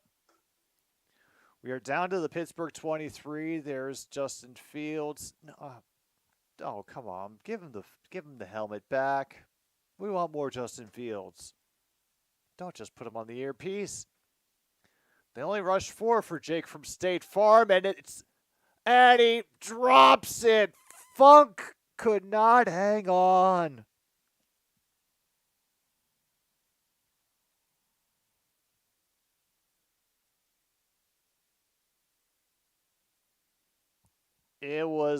The pass was short. Oh no. Pass was short. Okay. Yeah, we are going to mark that as wide open QB fail. Mark that off on your card if you have it. We're going for it on 4th and 2.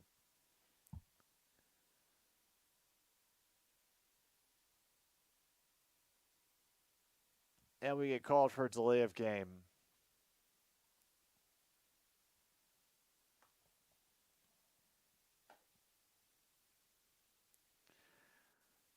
Oh boy. Oh no, this is kind of in that odd range for Bates. Oh no, Luke is calling bingo.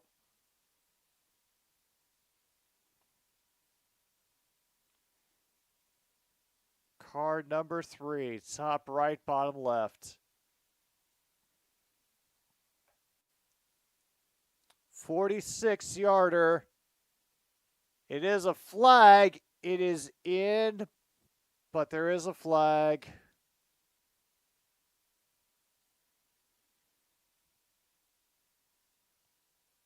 Offsides.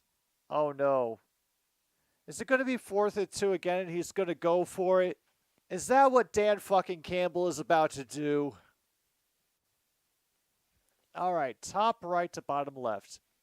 Upset, missed kick attempt, kickoff, wide open QB fail, and 2-point conversion made. Congratulations, Luke, on bingo number 2 of the game. Okay, we declined it. Field goal is good. Is a timeout, so Pittsburgh would have to get touchdown, 2-point conversion if they want to end this in regulation.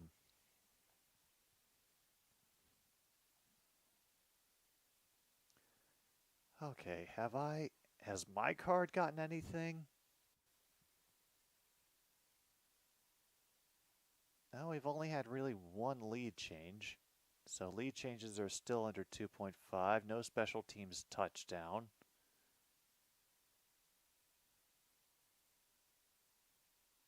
Oh, have we marked off transfer? I gotta look at this again. Yes, we have marked off transfer. Haven't marked off redshirt, however. Had what a catch.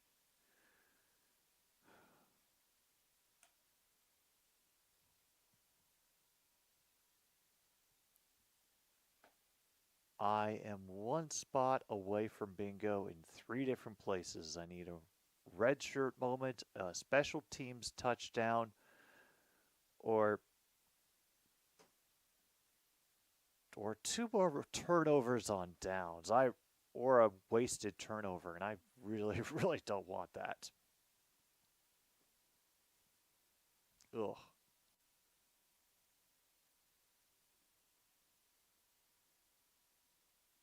Oh God, have we had any turnovers wasted?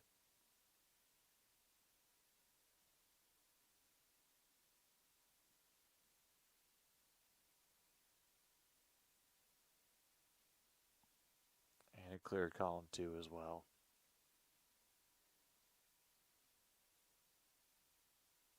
Oof.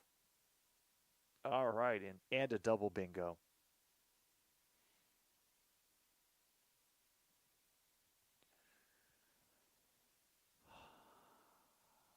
All right.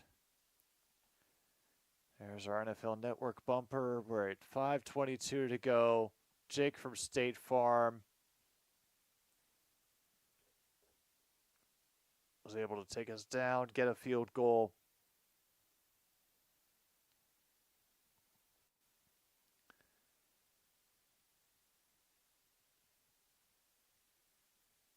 And we Bates on the kickoff as well.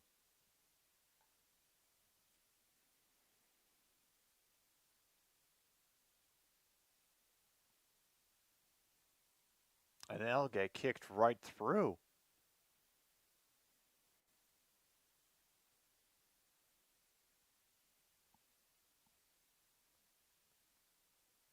Oh, God. This is just going to be a whole bunch of pooch kicks that end up getting booted through the end zone.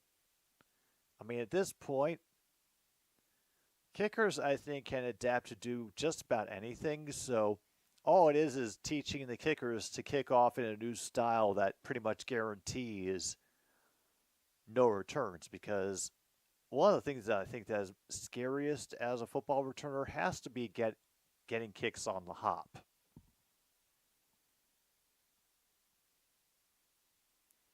So down to the 20, dodges away from the first tackle, gets back inside again, and then gets walloped by more than a few people. Shampklin with a gain of 3, maybe 4.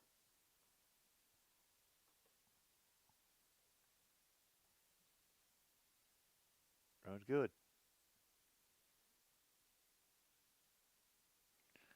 A whole bunch of people going in, laying in an extra hit at the end. And they all did it at once. Shaylin Guard's undrafted player. We shifted dude at the right time. And they find someone open over the middle, out to the 40 for the first down. And our rookie has gotten himself a first down. John Reese Plumley. Say his name again. Remember it for future bar trivia.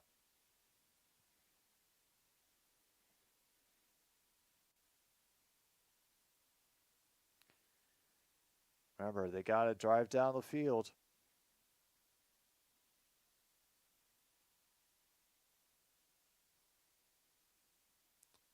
Meanwhile, we are swarming him, and that is a loss of at least 3. Damn. Beauplan getting credit for the first contact there. I hear Nothing about a timeout, so Mike Tomlin being brave. Oh.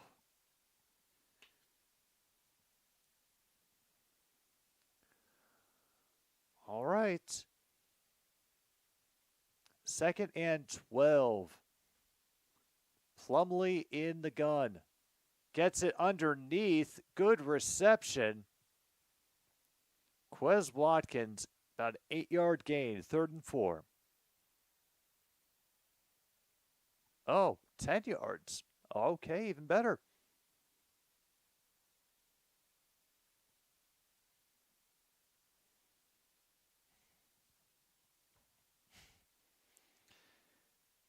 All right, how bittersweet can we make this? Can we get a rookie get a game-winning touchdown drive?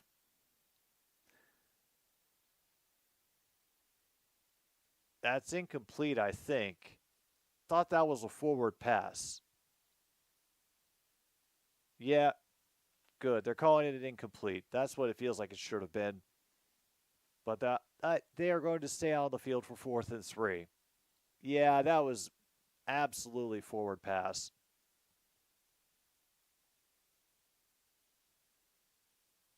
And a final of 30-7, Green Bay defeats Baltimore in the preseason.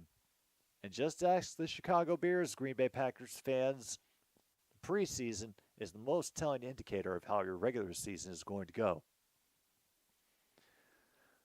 4th and 3, they clog up the middle, they get through, and all the space in the world. Quez Watkins down to the 27. There is a flag. Oh, no, don't take away this. Ineligible receiver downfield. Yeah, it is now. Oh, no.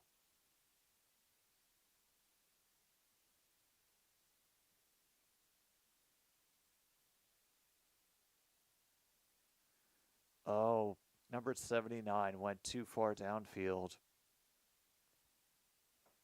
Meanwhile, LaShawn McCoy will be inducted into the Eagles Hall of Fame. They're going for it on 4th and 8. They are screaming their heads off in Ford Field right now. 7 seconds to go on the play clock. Oh, no, did they jump?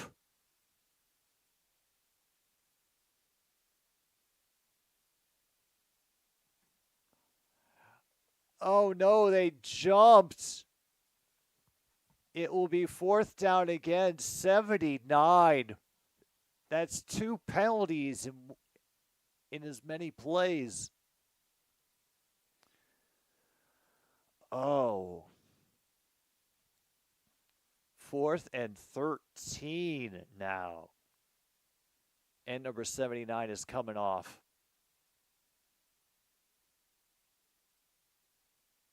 Damn, they're going to punt. All right. Maurice Alexander will be back to retrieve this.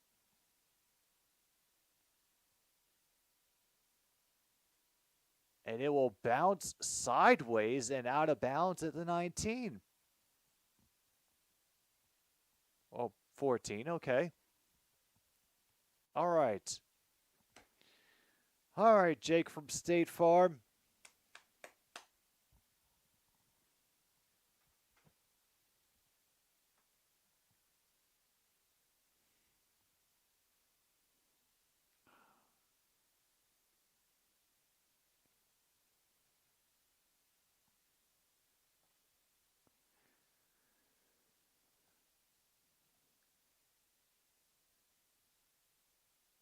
All right, we got Coughlin and Alexander.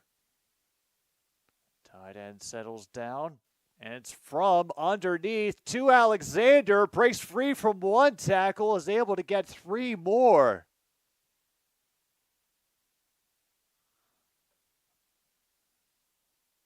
And that will take us to the 2-minute warning.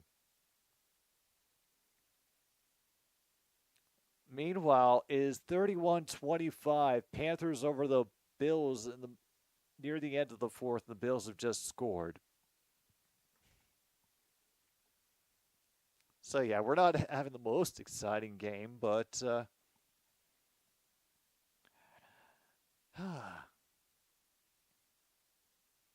yeah. All right, so it was a rough beginning to this game, but the appearance of Jake Fromm, that helped. In a very weird way, it helped. Oh, Cornman, you have missed a game. We were getting dogpiled by the Steelers in the beginning. We ended up scoring twice late in the fourth quarter to tie it up, and then we kind of just took the lead and we haven't looked back. And there have been some weird plays along the way, but also now the Detroit Lions have Jake Fromm, so it's only going to get easier from here.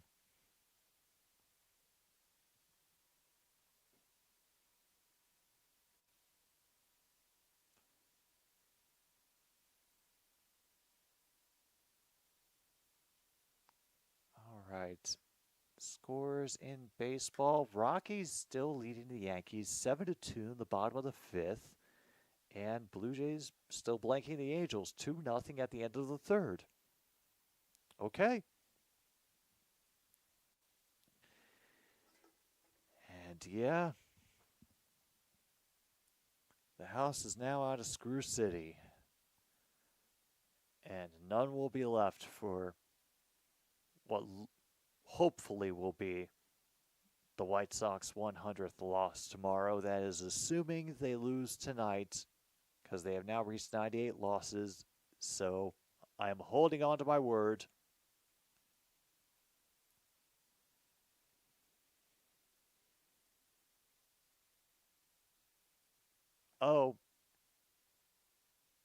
Oh yeah, we got announcers that are drunk bored when we were checking at the college game, Corn Man.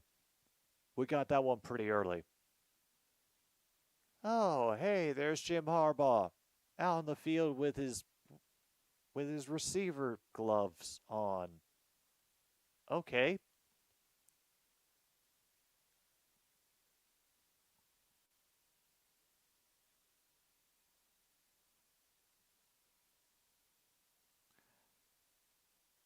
Well,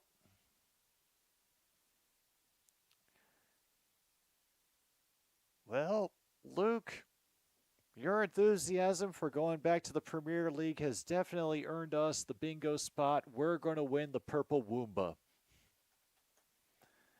I'm glad this is a 1 week only space. All right, 1st and 10 now. We are down to our 2-minute warning from our own 28. Zonovan Knight gets met with contact behind the line, will maybe get a half yard.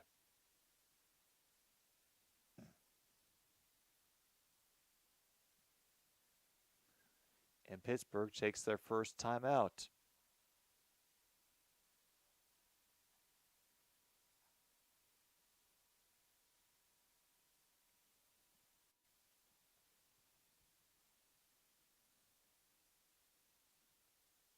Oh, wait. That's their second timeout.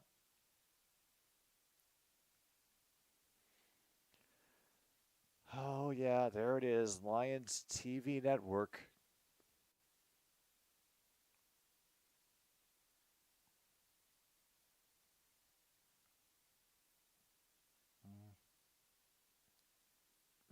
Only thing that disappointed Monty was that I brought him in here twice during the game. Meanwhile, Jake from State Farm finds number 86, McKeon, for a reception and a run for the first down. Does stop the clock at 1:45, but hey, we made it much further down the field than I expected to.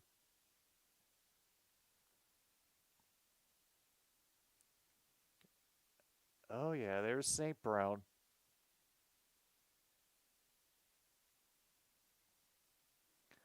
Out to our own 43. All right, that's looks like Knight up the middle again. Gets us to the 47. And there goes Pittsburgh's last time out.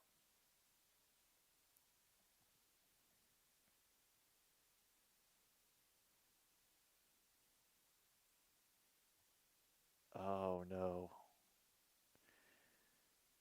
Remind me, schedule. When do I have to look forward to that horror? Oh, right.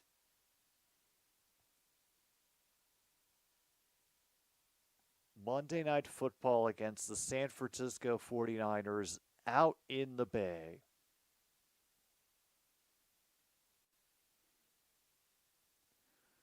Oh. Boy, that week is going to hurt. That week is going to hurt.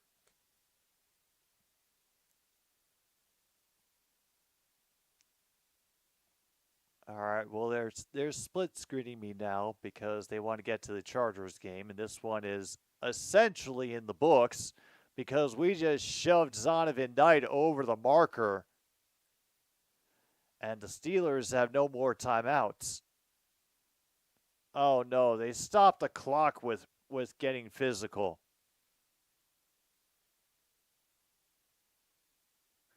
Oh, nope. A Steelers player is now injured. I know you're as shocked to find that out as I am,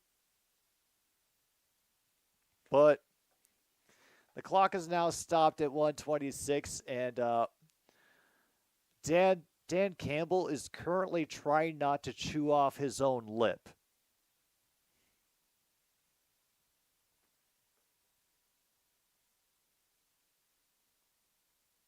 Mm-hmm. Mm-hmm. Yeah, it does look like he's in pain out there.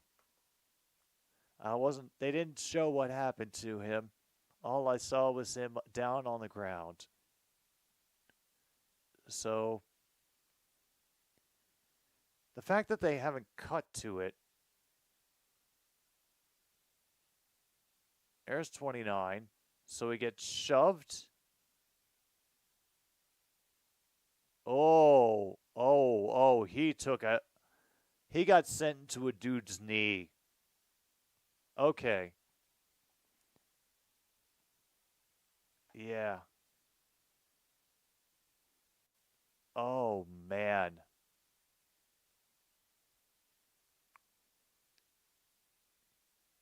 That's why the replay took so long. They were trying to evaluate whether it was safe to show it. Oh. Okay, he has been rolled onto his back, and that is the sign that I think we are going to take a commercial break here with 1:26 to go in the fourth, and then probably get bumped over to the Chargers-Cowboys game. Meanwhile, the Rams just lost to Tim Boyle and the Texans. Ugh.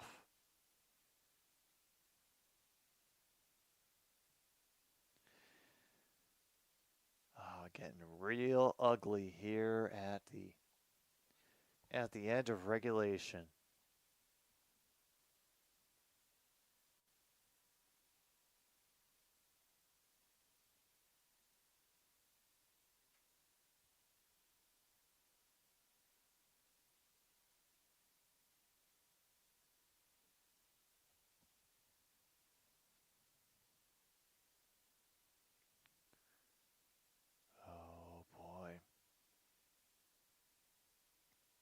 Oh no, looks like we're getting taken away before we even finish this. Are we being assured they'll be brought back as soon as something changes?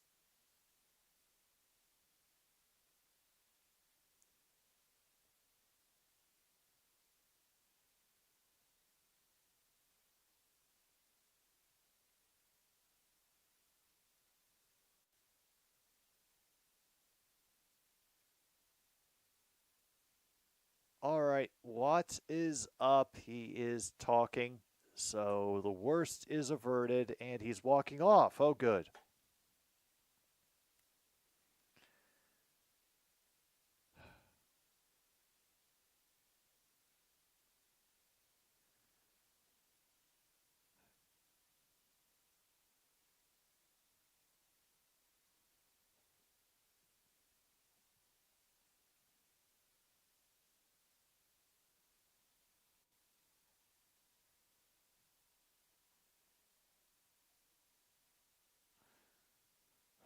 Ryan Wyatt's rookie out of Texas. He is walking off under his own power, but it looks like he got his bell rung pretty hard as he was going down.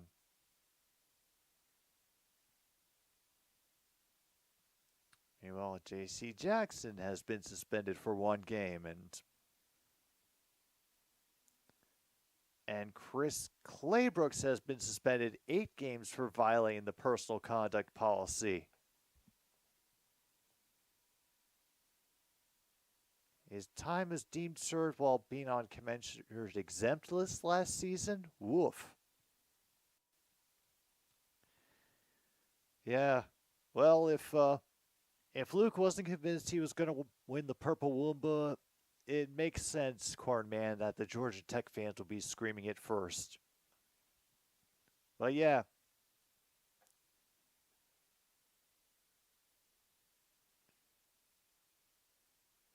This is going to be kneeling all the way.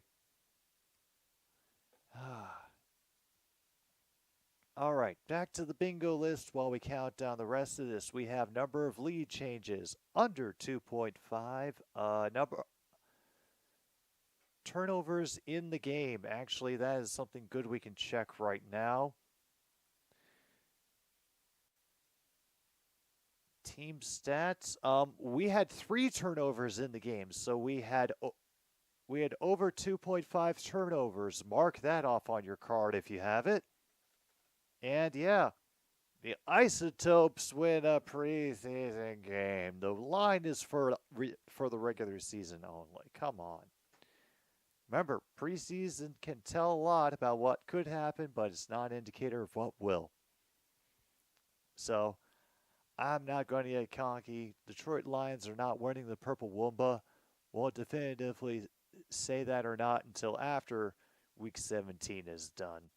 But for us, that ends another stupid sports show for today. I'm glad we were able to I'm glad that we were able to get that together and just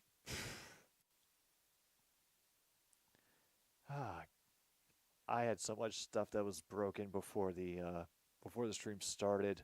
There was a lot that needed to be fixed. So I'm just glad that we got video out at this point.